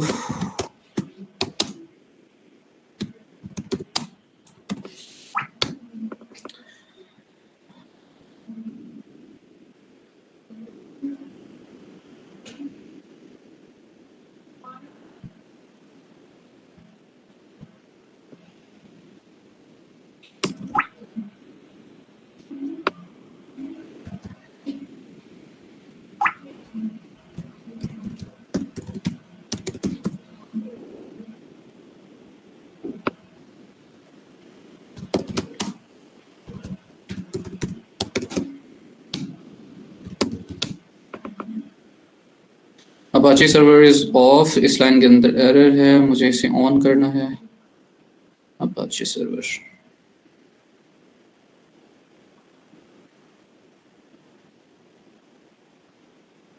मेरा टूल है, उसके अंदर थोड़ा सा मसला आया हुआ है। इसे कंप्लीट करके तो फिर मैं आपको बताता हूँ। अपाचे सर्वर, ये अपाचे सर्वर ऑन है, यहाँ पे तो ऑन है, तो फिर ये ऑफ क्यों कर रहा है? लाइन नंबर क्या बता रहा है?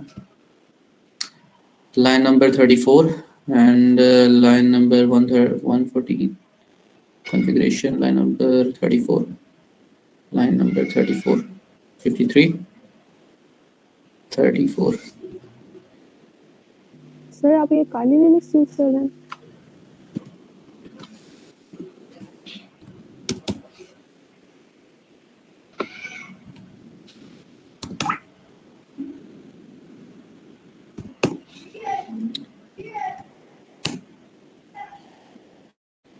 इस पे काम काफी टाइम लग जाना है।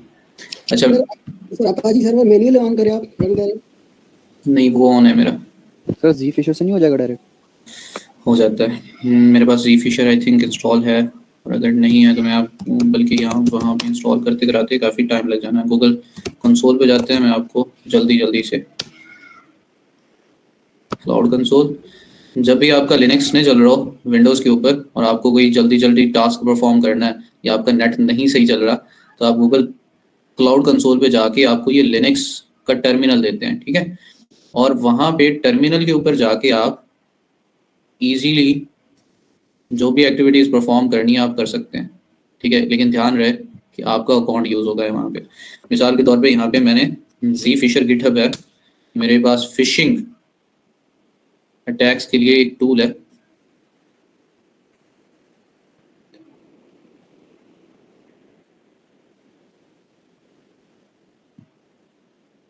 या आपके पास मिशन इम्पॉसिबल के नाम से ये भी एक टूल है।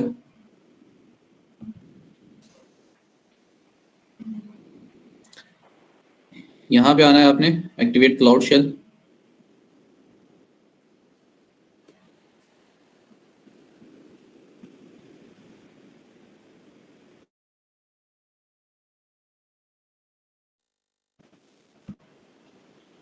refuse to connect।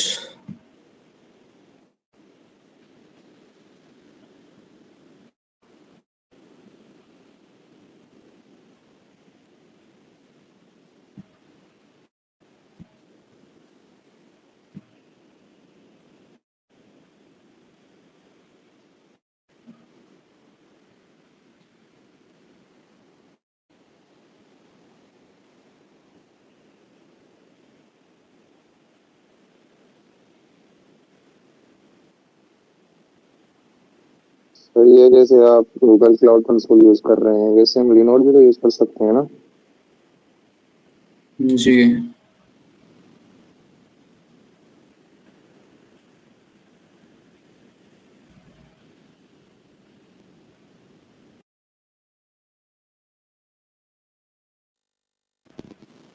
बस यहाँ पे फिशिंग जेड फिशर के नाम से एक टूल है, गिटहब के ऊपर आपको हर तरह के टूल मिल जाते हैं। बेसिकली ये एक फिशिंग टूल है।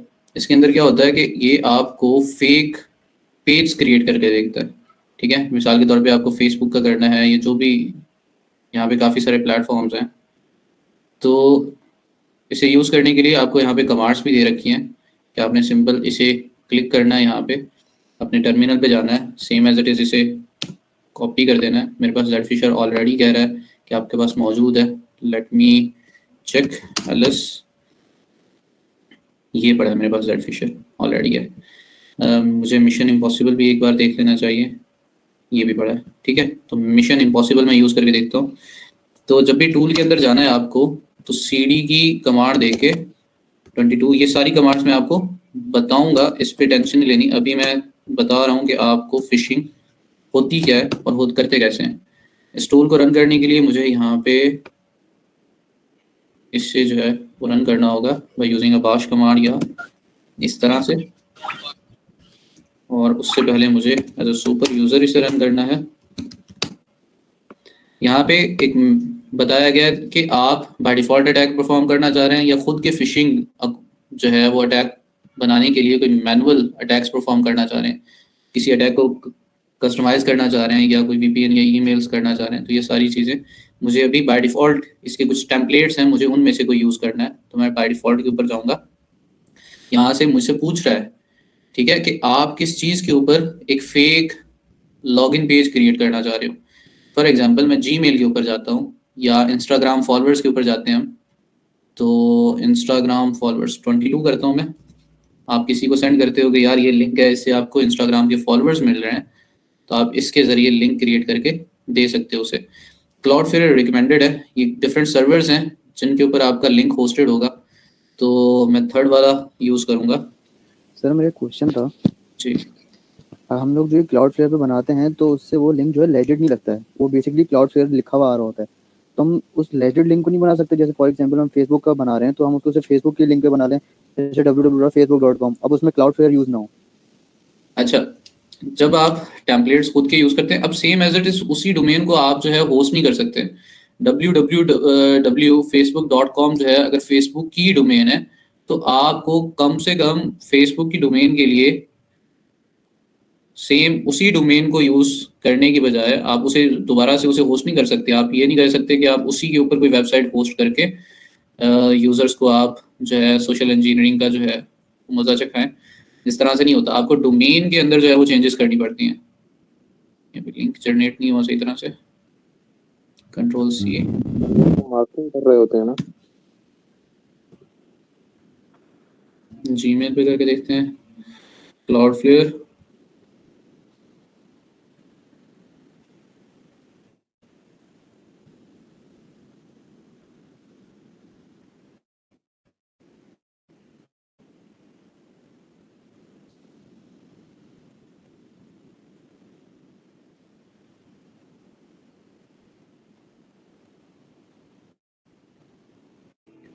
सर ये टूल जब हम यूज करते हैं इसमें HTTP आता है सर, HTTPS नहीं आता है सारे लिंक्स के साथ?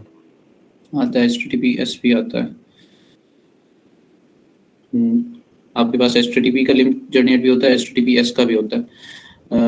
मेरा ये टूल अभी काम नहीं कर रहा, ये शायद एज अ सुपर यूज़र मैंने इसे रन नहीं किया, तो मैं जेड फिशर यूज़ करके देखता हूँ। एज अ सुपर यूज़र मैं पहले ही अपनी प्रिविलेजेस गेन कर लेता हूँ। तो बाश के साथ भी आप इस फाइल को रन कर सकते हैं। कॉपी पेस्ट, मुझे यहाँ पे जो है वो इंस्टाग्राम को सिलेक्ट करता हूँ। यहाँ पे मुझे ब्लू बैज वेरिफिकेशन के लिए एक इंटरेस्टिंग चीज़ लगती है, तो मैं यहाँ पे एक पेज क्रिएट कर लूँगा क्लाउडफ्लेयर के सर्वर के ऊपर। पोर्ट जो है मैं फ़िलहाल इंटर ही करता हूँ, हम पोर्ट्स भी देखेंगे कि क्या होता है, पोर्ट फॉरवर्डिंग क्या होता है वो भी हम देखेंगे। आप यूआरएल चेंज करना चाह रहे हैं, नहीं करना चाह रहे हैं? मैं फिलहाल वैसे ही रखता हूँ। अनएबल टू फेच जनरेट, क्यों नहीं हो रहा? ये उल्लू रट्टे भी नहीं दे रहे।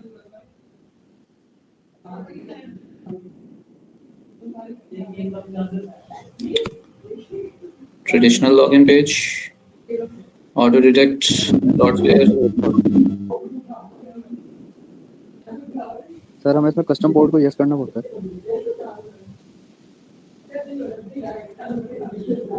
कस्टम पोर्ट पे भी करके देखते हैं।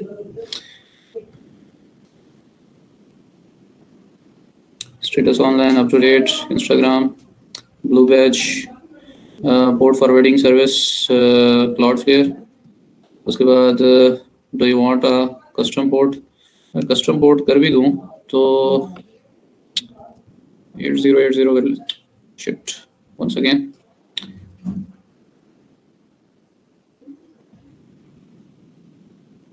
कंप्लीट टाइप भी नहीं होता यहाँ पे। To generate a link, try after turning on the hotspot. Issue आ रहा है मेरी मशीन पे। Let me check through American account कि Google Cloud Console जो है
जब तक ये होता है हम नेक्स्ट देखते हैं जी। रैंसमवेयर, नींद तो नहीं आ रही?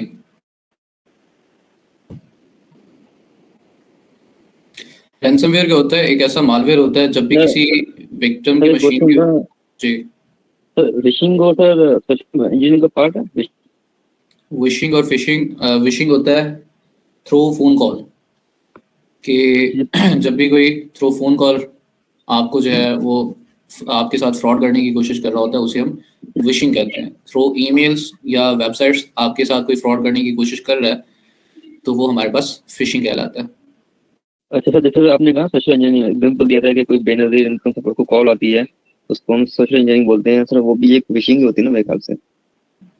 हाँ अच्छा जी, यहाँ पे हमारे पास जो है रैंसमवेयर एक ऐसा मालवेयर होता है जब भी किसी सिस्टम या डिवाइस के ऊपर आप सेंड करते हैं तो वो सेंड होते ही उस पूरी डिवाइस को लॉक कर देता है। लॉक इस तरह से कर देता है कि उसकी कोई फाइल ओपन नहीं कर सकता यूजर, उसे जो है उसकी कोई फाइल रीड नहीं कर सकता, टोटल इनक्रिप्ट हो जाती है, यानी डिवाइस की हर एक फाइल इनक्रिप्ट हो जाती है और उसका वॉलपेपर चेंज होके उसके ऊपर लॉक लग जाता है और लिखा आता है कि भाई इतने डॉलर्स पे करोगे तो हम आपको एक कोड देंगे, उसके बाद ही आपकी डिवाइस जो है वो एक्टिवेट होगी, अदरवाइज आपकी डिवाइस एक्टिवेट नहीं होगी और आपका डाटा जो है वो सारा हमारे पास है। रैंसम मांगा जाता है आपसे, ठीक है। ये हमारे पास रैंसमवेयर की एक पिक्चर है यहाँ पे, आपको थोड़ा ज़्यादा अच्छे से अंदाज़ा हो जाएगा। What happened to my computer explain किया गया है। दूसरा, how can I recover my files, आप बिटकॉइन के अंदर आप पेमेंट करेंगे, साथ साथ आपको टाइम भी दिया गया है कि इतना टाइम आपका बाकी बचा है, अदरवाइज हम आपका डाटा जो है वो लीक कर देंगे या आपका सिस्टम हम क्रैश कर देंगे। तो आपको बिटकॉइन के ऊपर $600 जो हैं वो इस एड्रेस के ऊपर पे करने हैं, अदरवाइज आपके सिस्टम जो है हम रिकवर नहीं करेंगे, ठीक है। इसे हमारे पास जो है वो रैंसमवेयर कहते हैं, एक ऐसा अटैक जहां पे आपकी डिवाइसेस टोटली इनक्रिप्ट कर दी जाती हैं।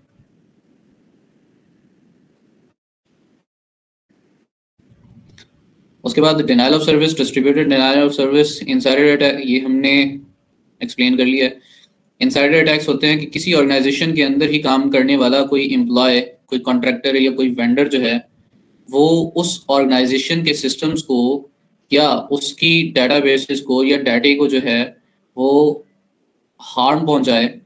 इंटेंशनली भी हो सकता है, अनइंटेंशनली भी हो सकता है, ह्यूमन एरर भी हो सकता है, यानी आपकी ऑर्गेनाइजेशन के अंदर से ही कोई ऐसी काज बने जो कि आपके ऑर्गेनाइजेशन की रेपुटेशन को या उसके डिजिटल एसेट्स को या डाटे को जो है वो ब्रीच होने की वजह बने, उसे हम इनसाइडर थ्रेट्स कहते हैं।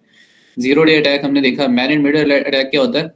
बेसिकली दो आदमी जब आपस में बात कर रहे हैं तो एक तीसरा आदमी बैठ के तीनों के दरमियान दोनों की अगर बातें देख रहा है, सुन रहा है, उसे मॉडिफाई कर सकता है, उस मैसेज को चेंज कर सकता है, डिलीट कर सकता है, ऑल्टर कर सकता है, अपडेट कर सकता है, तो उसे कहते हैं मैन इन मिडल अटैक। कि दो आदमी आपस में बैठे गुफ्तगू कर रहे हैं या कम्युनिकेशन कर रहे हैं, तो एक तीसरा हैकर दरमियान में बैठ के उनकी सारी कम्युनिकेशन के ऊपर नजर रख रहा है, तो उसे मैन इन मिडल अटैक कहते हैं। सोशल इंजीनियरिंग मैंने बता दिया आपको कि individual into revealing a confidential information or performing actions that compromise the security often through deception, impersonate and psychological tactic. Credential stuffing होती है कि किसी का यूजर नेम या पासवर्ड जो है वो स्टोल करना, चुराना, क्रेडेंशियल स्टफिंग कहलाता है। बॉटनेट्स होता है जिस तरह से मैंने पहले बताया कि कॉम्प्रोमाइज्ड सिस्टम्स को यूज करके किसी जगह पे किसी लार्ज स्केल के ऊपर अटैक परफॉर्म करना, उसे बॉटनेट कहते हैं। हैकर्स बॉटनेट्स यूज करते हैं। that is a network of compromised systems controlled by the cyber criminals to launch a large scale attacks such as spam campaigns, DOS attacks or cryptocurrency mining. Sir फिर ये DDoS और botnet में क्या फर्क हुआ जब दोनों में मल्टीपल मशीन्स हो रही हैं? बॉटनेट्स के जरिए, अच्छा ये पूरा एक नेटवर्क है, ठीक है, उस नेटवर्क के साथ एक एक्टिविटी परफॉर्म की जा रही है। अब वो स्पैम कैंपेन्स भी हो सकती हैं, डॉज अटैक भी हो सकता है। बॉटनेट्स को यूज करके अटैक्स परफॉर्म होने वाले डॉज अटैक्स भी हो सकते हैं, क्रिप्टोकरेंसी माइनिंग भी हो सकती है। ये एक नेटवर्क है, ओके। अच्छा, एसक्यूएल इंजेक्शंस, बेसिकली अगर किसी ने एसक्यूएल अभी तक पढ़ी है तो वेल एंड गुड है। एक हमारे पास डेटाबेस, किसी भी वेबसाइट की डेटाबेस है या किसी सिस्टम की डेटाबेस है, उसके साथ कम्युनिकेशन करने के लिए हम एक लैंग्वेज यूज करते हैं जिसे एसक्यूएल कहते हैं। अब उस लैंग्वेज के साथ हम उस डेटाबेस के अंदर कोई भी डाटा इंसर्ट कर सकते हैं, उस डेटाबेस के अंदर कोई भी डाटा अपडेट कर सकते हैं, डिलीट कर सकते हैं, और वो डेटाबेस की जो एसक्यूएल क्यूरीज हैं या एसक्यूएल लैंग्वेज है वो डेटाबेस एक्सेस करने वाला एडमिनिस्ट्रेटर यूज कर सकता है, या उस सिस्टम को कंट्रोल करने वाला वो बंदा उस डेटाबेस की एक्सेस गेन कर सकता है। अगर यही आम यूजर वेबसाइट के लॉगिन पेज या वेबसाइट के होम पेज के ऊपर कोई ऐसी क्यूरी जो है वो सेंड करता है जो कि बैकएंड के ऊपर जाके एग्जीक्यूट हो जाए और एक आम यूजर के सामने उस डेटाबेस, उस वेबसाइट की डेटाबेस विजिबल हो जाए, जो उसका डाटा विजिबल हो जाए, उसे कहते हैं SQL injection. Supply chain attacks होते हैं, सप्लाई चेन अटैक्स होते हैं जो कि लार्ज ऑर्गेनाइजेशंस जो हैं वो ट्रस्टेड सॉफ्टवेयर, हार्डवेयर या प्रोसेसेस के अंदर, जिस तरह से मैंने चाइना की अभी आपको बताई कि एक थर्ड पार्टी वेंडर्स या सर्विस प्रोवाइडर्स जो है वो कुछ ऐसी हरकत करते हैं किसी सॉफ्टवेयर के अंदर, किसी ट्रस्टेड हार्डवेयर के अंदर, कोई ऐसे फैक्टर्स क्रिएट कर दें कि वो स्पाई करना स्टार्ट कर दें या कोई भी ऑर्गेनाइजेशन के अंदर जो है इम्पैक्ट क्रिएट करें हार्मफुल, तो उसे स्पाई चेन अटैक कहते हैं। आईओटी बेस्ड अटैक्स, जितनी भी आपकी आईओटी डिवाइसेज हैं, यानी इंटरनेट ऑफ थिंग्स, कैमराज हैं, होम अप्लायंसेज हैं, आपके गैजेट्स हैं, स्मार्ट वॉच हैं, जितने भी उनके ऊपर अटैक्स परफॉर्म होते हैं वो होते हैं आईओटी बेस्ड अटैक्स।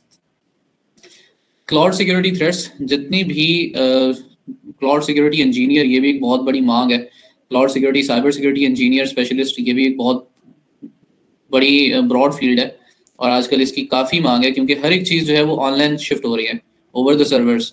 आप जो चीज़ भी, जिस चीज़ को भी एक्सेस करना चाह रहे हैं किसी भी जगह पे आप एक्सेस कर सकते हैं। तो जितने भी सिस्टम्स हैं वो ऑनलाइन हो रहे हैं, जितनी भी सर्विसेज हैं वो ओवर द क्लाउड शिफ्ट हो रही हैं। तो अब ओवर द क्लाउड जितने भी अटैक्स परफॉर्म होते हैं हम उन्हें क्लाउड सिक्योरिटी थ्रेट्स में कंसीडर करते हैं। सॉक साइबर सिक्योरिटी क्या होती है ये हम नेक्स्ट देखेंगे।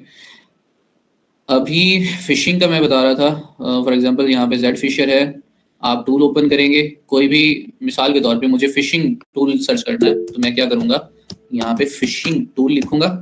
टूल लिखने के बाद मुझे गिटहब लिखना है। गिटहब एक ऐसा प्लेटफॉर्म है जहाँ पे जितने भी रिसर्चर्स हैं वो अपने प्रोजेक्ट्स को, इवन स्टूडेंट्स भी हैं, वो भी अपने प्रोजेक्ट्स को जो है वो ऑनलाइन रेपोजिटरीज बना के शो करते हैं कि हमने ये काम या ये प्रोजेक्ट्स किए हैं। एक पोर्टफोलियो क्रिएट होता जाता है। As it is in phishing tools के अंदर मेरे पास एक टूल है जिसे जेड फिशर कहते हैं। मिसाल के तौर पे ये एक एम्प्टी फिश है, तो इसके ऊपर क्लिक करूंगा तो ये टूल ओपन हो जाएगा। ठीक है, इसके अंदर ये इसकी सारी फाइल्स हैं और इसके ऑथर का नाम है, इसे यूज कैसे करना है, सारा आपके पास एक एक चीज यहाँ पे मेंशन होती है। सेम एज इट इज मेरे पास यहाँ पे एक फिशिंग टूल है जो कि मैंने गिटहब से ही ओपन किया है। करने के बाद आपको यूज करने के इसके दो तरीके हैं। एक तो आप इस पूरे टूल को जिप फॉर्म के अंदर डाउनलोड कर लें, एक फोल्डर क्रिएट होगा जिसके अंदर ये सारी फाइल्स जिप होके आ जाएंगी।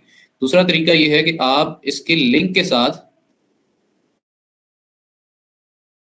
मेरा इंटरनेट प्रॉब्लम, तो मैं यहाँ पे आ गया गूगल क्लाउड के ऊपर। ये हमारे पास ओवर द इंटरनेट मेरे पास, अगर मैं इसे जरा जूम कर लूँ तो और बेस्ट हो जाएगा। ओवर द इंटरनेट मेरे पास लिनक्स है। ठीक है, अब आपको क्लोन करने के लिए गिट क्लोन की कमांड देनी है कि मुझे वो टूल गिटहब से क्लोन करना है। क्लोन होता है कॉपी करना। तो आप यहाँ पे दे देते हैं जेड फिशर, मैंने ऑलरेडी इस अकाउंट पे क्रिएट कर रखा है। ls कमांड के साथ आप देखते हैं कि कहाँ पे पड़ा है आपका टूल। ये फोल्डर पूरा का पूरा डाउनलोडेड है। cd होता है change directory. Directory means folder, कि मुझे फोल्डर चेंज करके जेड फिशर के अंदर जाना है। तो आप टूल का नेम लिख देते हैं फोल्डर का। ls फिर से लिस्ट करते हैं देखने के लिए कि उस फोल्डर के अंदर कितनी फाइल्स हैं। तो मेरे पास यहाँ पे काफ़ी सारी फाइल्स हैं। ये मैं आपको जब लिनक्स हम करेंगे तो आपको एक एक कमांड का अंदाज़ा होता जाएगा। मुझे इस ZSH की फाइल बाश स्क्रिप्टिंग के अंदर फाइल है, मुझे इसे रन करने के लिए कुछ इस तरह से लिखना है। इंटर करेंगे तो ये स्टार्ट हो गया। मैं ओपन न्यू विंडो कर लूँ तो ज़्यादा बेस्ट रह जाएगा, कंप्लीट व्यू आ जाएगा।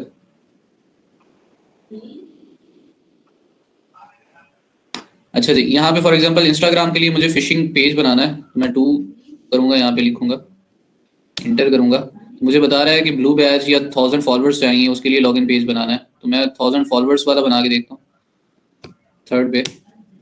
तो क्लाउड फ्लेयर के ऊपर बनाऊंगा, जस्ट इंटर करते जाना है आपने। करने के बाद थोड़ा सा टाइम लेगा ये, आपको लिंक्स क्रिएट करके hit enter. Unable to generate a link after turning on the hotspot. यहाँ पे भी मसला आ रहा है, क्या मसला है?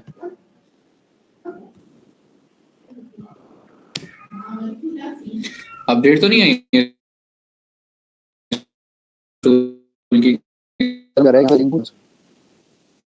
अच्छा, यहाँ पे लोकल एक्सपो का चेक करते हैं।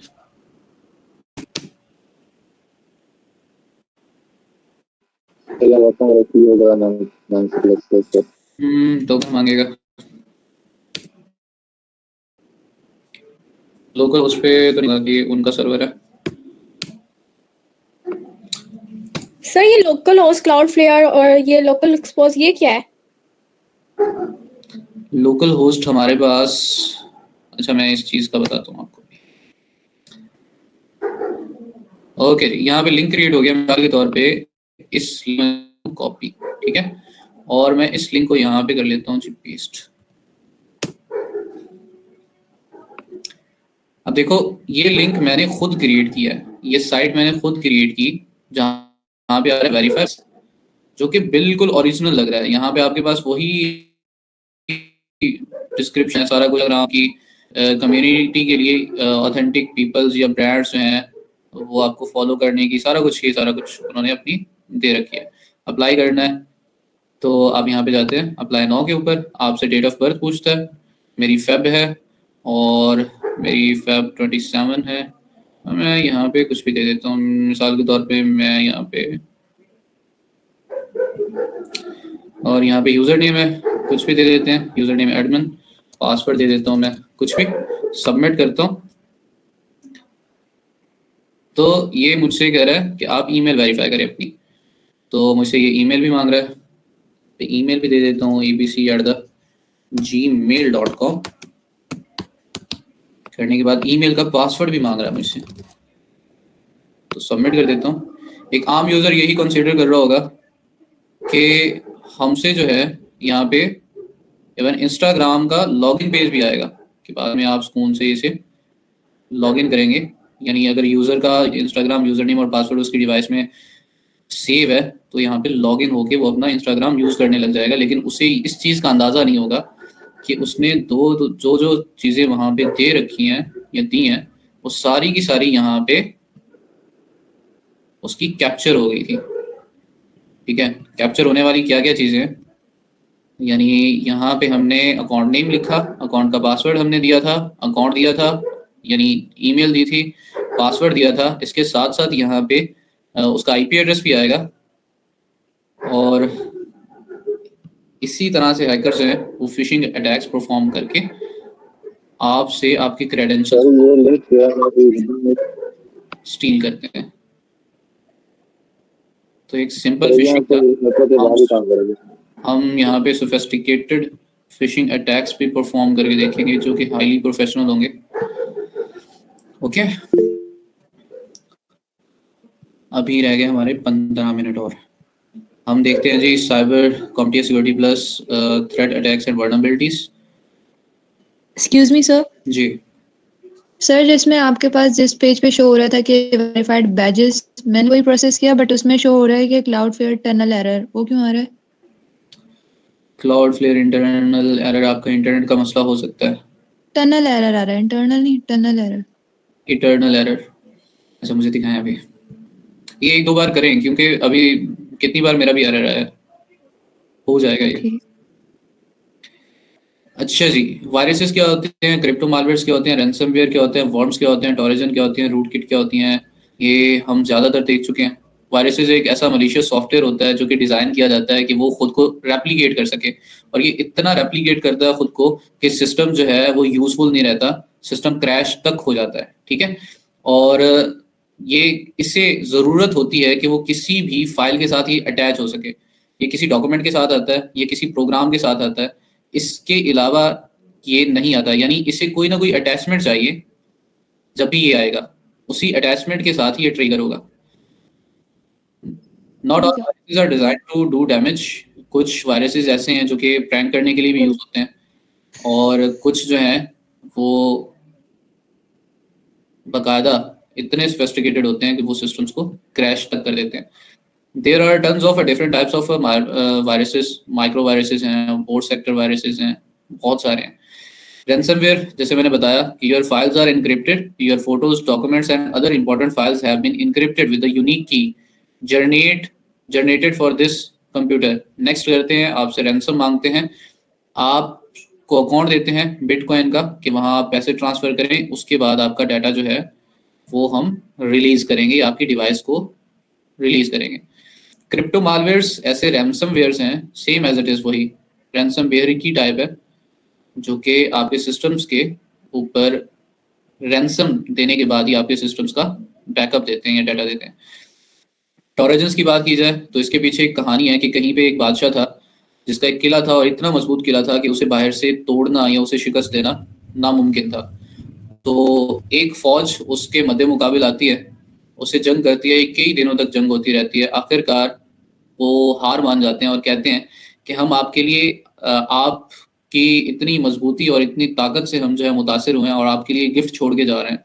वो एक लकड़ी का इतना बड़ा घोड़ा बनाते हैं और वो उस किले के दरवाजे पे छोड़ जाते हैं और खुद वहां से चले जाते हैं कि हम हार मान गए और आपकी इस जुर्रतमंदी को देख के हम आपको एक तोहफा देना चाहते हैं। खैर वो जो किले वाले होते हैं, किले वाला बादशाह होता है, उसकी आवाम जो है बहुत खुश होती है, जश्न मनाती है और उस घोड़े को अपने किले के अंदर ले आते हैं। रात होती है, उस घोड़े के अंदर वो फौज जो किले के बाहर से अटैक परफॉर्म कर करके शिकस्त नहीं दे सकती थी, उस बहुत बड़े घोड़े के अंदर उस फौज के सिपाही थे। ठीक है, रात हुई, उस घोड़े के बाहर निकले वो फौजी और किले को अंदर से फतह करना शुरू किया। और इसी तरह से टॉरेजेंस भी इसी तरह से होते हैं कि उस घोड़े का नाम ट्रोजन दिया था। ट्रोजन भी इसी तरह से होते हैं कि आपको पता नहीं होता कि आप जो एप्लीकेशन यूज कर रहे हैं वो लेजिटिमेट है या मलिशियस है। एक लेजिटिमेट एप्लीकेशन के अंदर एक मलिशियस कोड इंसर्ट कर दिया जाता है जो कि आपके कंप्यूटर के ऊपर जाके एग्जीक्यूट होता है और बैकएंड के ऊपर आपके पूरे कंप्यूटर की एक्सेस जो है वो हैकर को दे रखी होती है उसने। Like a Trojan horse, the Trojan is a malicious application that mislead user. Trojans are often hidden in installer. Trojans are often used to install a backdoors on the computer, giving hackers remote access to the computer. Rootkit होती है एक ऐसा malware है जो कि design करता है to enable a hackers to connect and to control a compromised computers remotely. जाहिर है जब भी आप किसी के लिए पेलोड क्रिएट कर रहे हैं या किसी कंप्यूटर को आपने हैक किया है तो उसे कंट्रोल करने के लिए एक सोर्स चाहिए, एक सिस्टम चाहिए, एक टूल चाहिए जहां पे बैठ के आप उन सारे सिस्टम्स को कंट्रोल कर सकें। हैकर्स रूट किट्स यूज करते हैं जितने भी कंप्रोमाइज्ड सिस्टम्स होते हैं उन्हें कंट्रोल करने के लिए। It gives full control to computer. Rootkits have been known to record audios, यानी रूट किट से ऑडियोज रिकॉर्ड होती हैं, वीडियोज, वेबकैम्स की स्ट्रोक्स कैप्चर कर सकते हैं, डाटा स्टील कर सकते हैं। की लॉगर्स, मिसाल के तौर पे ये मैंने पिछले दिनों में की लॉगर इंस्टॉल भी किया और ये मैं आज रिवील कर रहा हूँ। यहीं पे ही हमारे एक एग्रीकल्चर बैंक है जहाँ के मैनेजर मेरे अब्बू के दोस्त हैं। मैं पिछले दिनों वहाँ पे गया हूँ और उनका सिस्टम मेरे हाथ लगा है। मैं 3-4 बार गया हूँ। पहली बार उनके सिस्टम में थोड़ा ग्लिच आ रहा था, मैंने देखा है, वो ठीक किया। और एक सबसे बड़ा सिक्योरिटी फॉल्ट हमारी इंडस्ट्री में और हमारी ऑर्गेनाइजेशंस में ये है कि सिस्टम्स के ऊपर एक ऐसे बंदे बिठाए होते हैं जिन्हें टाइप करना भी नहीं आता। और इतना इजीली बैंक मैनेजर ने मुझे अपना सिस्टम मेरे हाथों में दिया है, ठीक है, बाकायदा मुझे बुला के कि बेटा ये तो देख लो, ठीक है। और मैंने उसके यूजर्स नेम देखे हैं। आप यकीन करें एक बैंक मैनेजर के यूजर पासवर्ड्स क्या होंगे, 786 उसका नाम, ठीक है, @पाकिस्तान जिंदाबाद, सही है। इतने इजी पासवर्ड्स। और फिर इजीली मैं उसके सिस्टम के ऊपर मैं यूएसपी लगा सकता था। मैंने यूएसपी लगाई, उसके क्रेडेंशियल्स को जो है वो फेच किया है। फेच करने के बाद मैंने उसके ऊपर की स्ट्रोक जो है, की लॉगर जो है वो इंस्टॉल किया। वो जो कुछ टाइप कर रहा था मेरे सिस्टम के ऊपर शो हो रहा था, ठीक है। अगर कोई डॉक्यूमेंट भी लिख रहा है तो मेरे सिस्टम पे शो हो रहा था। और इतना कुछ करने के बाद, सही है, मैं कुछ भी कर सकता था। खैर मिलना कख नहीं है, उल्टा मुझे जेल हो जानी थी। तो मैंने फिर उस बंदे को जाके 3-4 दिन बाद उसे समझाया, बताया, और जब मैंने वो सारी चीजें उसे दिखाई तो उसकी शक्ल देखने वाली थी खौफ से। वो बंदा डर रहा था जिस तरह से, ठीक है। और ऐसी चीजें होती हैं। की लॉगर्स क्या होते हैं, किसी सिस्टम के ऊपर आप एक ऐसा सॉफ्टवेयर जो है वो इंस्टॉल कर देते हैं जो कि सीक्रेटली कैप्चर कर रहे होते हैं आपकी पासवर्ड, आपकी कीबोर्ड की कीज को, और वो हैकर को दिखा रहा होता है उसके सिस्टम पे जो भी आप टाइप कर रहे हैं वो रिकॉर्ड हो रहे होते हैं। एडवेयर होता है, आप किसी भी साइट के ऊपर जाते हैं, आपको डिफरेंट एड्स जो हैं वो नजर आ रहे होते हैं, और कई साइट्स के ऊपर तो बेइंतहा एड्स आ रहे होते हैं। हैकर्स एड्स को भी जो है वो यूज कर सकते हैं। एक सामने एड शो हो रहा होता है, लेकिन पीछे उसके जैसे ही क्लिक करते हैं या तो कोई मलिशियस सॉफ्टवेयर आपकी डिवाइस के अंदर इंस्टॉल हो जाता है, या कोई जो है आपको वो रीडायरेक्ट कर देता है ऐसी साइट के ऊपर जो कि मलिशियस है, ठीक है, जहाँ पे आप क्रेडेंशियल्स दे सकते हैं, या वहां पे जाना ही आपके लिए खतरे का बायस बन सकता है। तो एडवेयर्स हमारे ये काम करते हैं। इसी तरह से स्पाईवेयर्स हैं, प्राइमरली इनका पर्पस क्या होता है कि स्टील करते हैं सेंसिटिव इन्फॉर्मेशन को ओवर द कंप्यूटर। बॉट्स, हमने बॉट्स बेसिकली गुड बॉट्स भी होते हैं और बैड बॉट्स भी होते हैं। बॉट्स होते हैं मिसाल के तौर पे मैं कुछ भी यहाँ पे सर्च करता हूँ तो गूगल क्या करेगा, गूगल क्रॉल करेगा उस चीज के बारे में। अगर मैं यहाँ पे रैंसमवेयर लिख रहा हूँ तो गूगल ने इस रैंसमवेयर के से रिलेटेड जितने भी रिजल्ट्स थे उन्हें क्रॉल किया है, ठीक है। तो ये इसके क्रॉलर्स काम कर रहे हैं और इन्हें भी आप बॉट्स कह सकते हैं, ठीक है। आपके जितने भी टास्क हैं उन्हें ऑटोमेट करने के लिए ये चीजें यूज होती हैं। कुछ गुड भी होते हैं, कुछ बैड भी होते हैं। अगर कोई ऐसा बॉट जो कि आपके सिस्टम्स को टेक ओवर कर रहा है और सारी reports through command and control किसी और को ट्रांसफर कर रहा है ऑटोमेटिकली, उसे बैड बॉट्स कहते हैं। रैट्स की बात की जाए तो रिमोट एक्सेस कंट्रोल ट्रोजन है, ट्रोजन की ही टाइप है जो कि बैकडोर्स क्रिएट करने के लिए यूज होती हैं। लॉजिक बॉम्ब्स, जिस तरह से मैंने बताया कि एक ऐसा बॉम्ब, टाइम बॉम्ब कह सकते हैं आप, कि जो कि एक स्पेसिफिक डेट या टाइम का जो है एक स्पेसिफिक कंडीशन का वेट करेगा और उसके बाद एग्जीक्यूट हो जाएगा। ये लॉजिक बॉम्ब्स डिस्ट्रॉय करने के लिए, डिलीट करने के लिए डाटा या एप्लीकेशन को ऑफलाइन करने के लिए यूज होते हैं। बैकडोर्स एक ऐसे मलिशियस सॉफ्टवेयर हैं जब किसी सिस्टम के ऊपर आप एक्सेस गेन करते हैं और एक्सेस गेन करने के बाद आप वहां पे एक ऐसे बैकडोर्स क्रिएट कर देते हैं कि इन फ्यूचर आपको अगर उस सिस्टम के अंदर घुसना पड़े तो आप उस बैकडोर के जरिए उस सिस्टम के अंदर एंट्री गेन कर सकें। फॉर द फ्यूचर आप उसकी एक्सेस को मेंटेन करते हैं बैकडोर्स के साथ।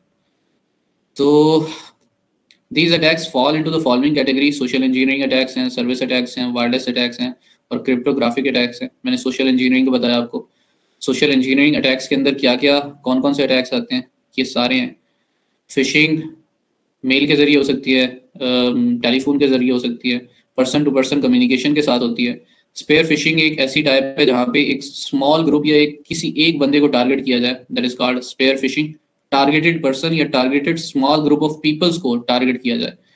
वेलिंग की बात की जाए तो एक हाई प्रोफाइल इंडिविजुअल या एक मिसाल के तौर पे किसी ऑर्गेनाइजेशन का सीईओ है, ठीक है, वेल से निकला है वेलिंग, बड़ी मछली को अपने जाल में फंसाना या अपने फंदे में फंसाना, दैट इज कॉल्ड वेलिंग। एक हाई प्रोफाइल इंडिविजुअल को टारगेट करना या एक हाई प्रोफाइल एक बहुत बड़ी कंपनी को टारगेट करना वेलिंग कहलाता है।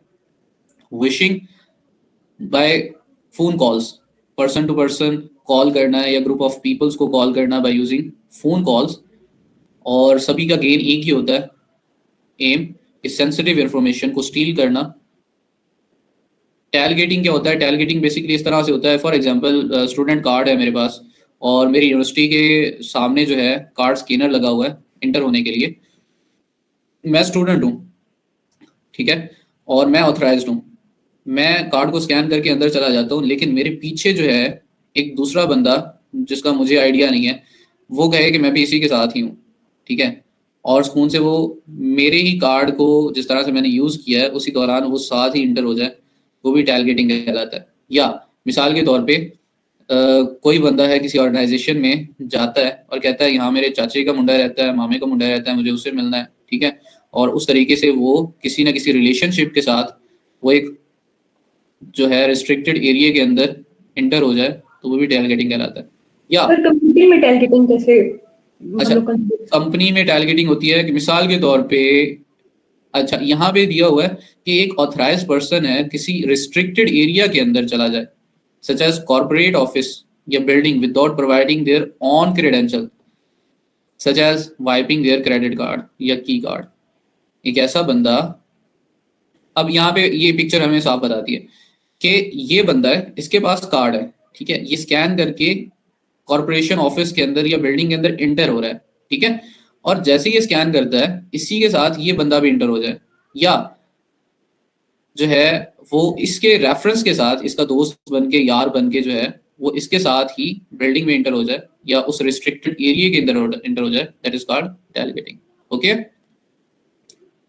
सर कंप्यूटिंग में कैसे टैलगेटिंग का concept no consider? Tailgating computing के अंदर मिसाल के तौर पे आप कुकीज स्टील कर सकते हैं, किसी की कुकीज यूज करके उसकी सेशन को हाईजैक करके भी आप जो है वो सिस्टम की एक्सेस गेन कर सकते हैं।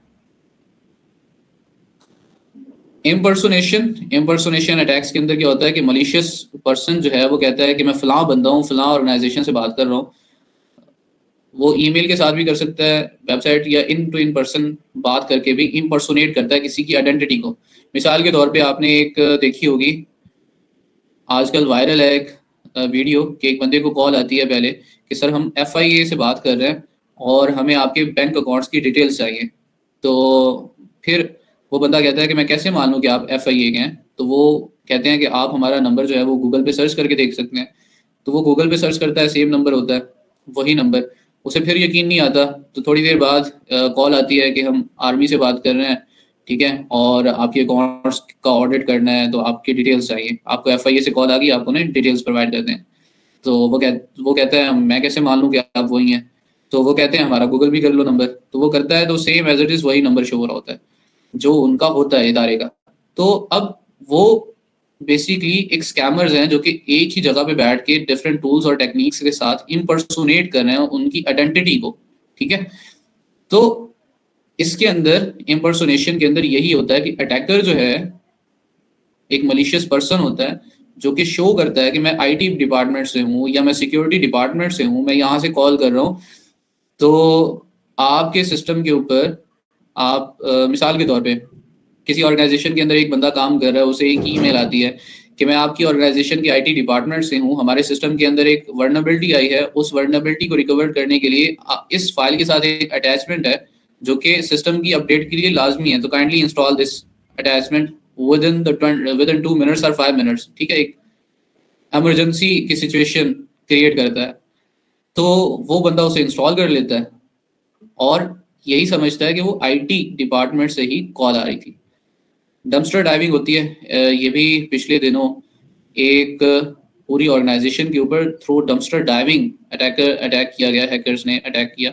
एक इंजीनियरिंग कंपनी थी जिसका जो कचरा था, उस कचरे के अंदर से हैकर्स ने वैल्यूएबल इंफॉर्मेशन निकाली उस ऑर्गेनाइजेशन के बारे में और फिर अटैक्स जो है उन्हें डिज़ाइन किया और उसी इंफॉर्मेशन को यूज करके उनके सिस्टम्स की एक्सेस गेन की।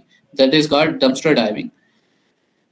तो बड़ी ऑर्गेनाइजेशंस के अंदर इसका भी एक प्रोसीजर होता है कि आपने जो सिस्टम अगर क्रैश हो गया या कोई सिस्टम बेकार हो गया तो उसकी हार्ड डिस्क को किस तरह से आपने डिस्ट्रॉय करना है, जलाना है या ड्रिल करना है, ठीक है, या फिर आपने उसे तोड़ना है।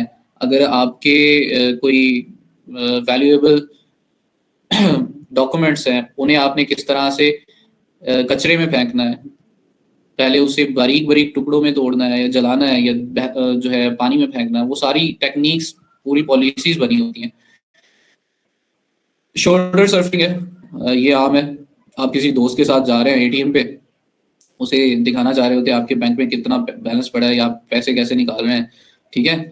वैसे तो आप जो है उसे शौकी दिखाने के लिए कर रहे होते हैं, लेकिन अगर वो आपका यूजर नेम और आपका पिन जो है वो निकाल ले तो क्या होगा, आपके कार्ड की डिटेल्स अगर उसे पता चल जाए तो आपके लिए खतरा हो सकता है। सेम एज इट इज जब भी आप लॉग इन करते हैं अपने लैब में बैठ के, कंप्यूटर लैब में, तो आपके साथ वाला बैठ के अगर आपका पासवर्ड देख रहा है तो उसे शोल्डर सर्फिंग कहते हैं।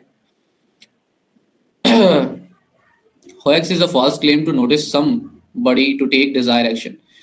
सेम एज इट इज वही जिस तरह से मैंने कहा है कि अब यहाँ पे क्या होता है कि मिसाल के तौर पे किसी जगह पे कोई बंदा जा रहा है और उसे 6-7 USB पड़ी हुई मिलती हैं फेंकी हुई, वो कहता है यार तेरी खैर मेरी तो लॉटरी लग गई, इतनी USB मुझे मिल गई हैं, और फ्री की मिल गई हैं, पता नहीं किसी की गिरी होंगी, ठीक है, और वो जाके अपने सिस्टम के अंदर लगाता है और उसे उस चीज़ का अंदाज़ा नहीं होता कि उस यूएसबी के साथ क्या चीज़ जो है वो अटैच है जो कि उसके सिस्टम की एक्सेस गेन कर लेती है। वाटर होल अटैक हम ये भी देखेंगे। वाटर होल अटैक होता है कि किसी एक ऐसे लूप होल को यूज़ करके उस सिस्टम के अंदर एक्सेस गेन करना या उस कंपनी को इन्फेक्ट करना जिसके साथ उस कंपनी का जो है मिसाल के तौर पे मेरा सिस्टम है, मुझे पता है कि मैं यहाँ पे ना ज़्यादातर क्या चीज़ें यहाँ पे ओपन करता हूँ, ठीक है, बार बार क्या चीज़ें मैं ओपन करता हूँ। अब किसी ने अटैक परफॉर्म करना है या किसी ने मेरे सिस्टम की एक्सेस गेन करनी है तो क्या करेगा, वो देखेगा कि मैं अपने सिस्टम पे फ्रीक्वेंटली क्या चीज़ यूज़ कर रहा हूँ, ठीक है, वो मेरी एक वीकनेस भी है या मेरी आप कह सकते हैं कि मजबूरी भी है उसे यूज़ करना, ठीक है। अब उसी को टारगेट बना के कोई और पर्सन मुझ पे अटैक परफॉर्म करेगा मेरी कमजोरी को देख के या मेरी जो है मजबूरी को देख के और मेरे सिस्टम की एक्सेस गेन करने की कोशिश करेगा, उसे वाटर होल अटैक कहते हैं in simple meanings. Authority, intimidation, secrecy, familiarity, trust, urgency, ये सारी की सारी चीज़ें जो है वो अटैक्स की वजह बनती है। तो आज के लिए आई थिंक इतना काफ़ी है, क्या ख्याल है? जी सर, काफी है। कौन कौन थक गया है?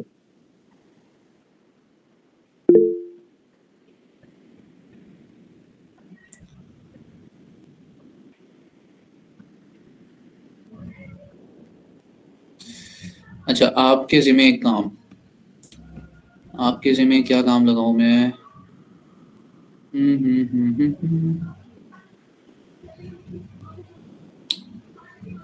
ये जिसने पहला लेक्चर मेरा लास्ट टाइम लिया था। अच्छा, तो मैंने ये पूछना था कि इसमें असाइनमेंट और क्विज़ेस साथ लेंगे? डेफिनेटली, उसके अलावा तो हमारा गुजारा भी नहीं होगा साथ भी। क्विज तो लास्ट टाइम के लिए थे आपने, तो असाइनमेंट क्या सीन है, वो भी होगी? असाइनमेंट, ओहो मुझे याद करवा दिया यार। असाइनमेंट का ये सीन है कि मैं इस बार आपकी असाइनमेंट्स एज अ CTF ले रहा हूँ, ठीक है। अब क्योंकि अभी फ़िलहाल हम बिल्कुल बेसिक से चल रहे हैं, जैसे जैसे एक एक मॉड्यूल हम कवर करते जाएंगे वैसे वैसे मैं आपके खुद CTF जनरेट करूँगा, ठीक है, और ख़ुद आपके कॉम्पिटिशन्स करवाऊँगा। यहाँ हमारे पास 2 टीम्स हैं, बाकायदा CS की भी और SOC की भी। तो सर जिसको CTF खेलने ही नहीं आता वो, तो मैं कब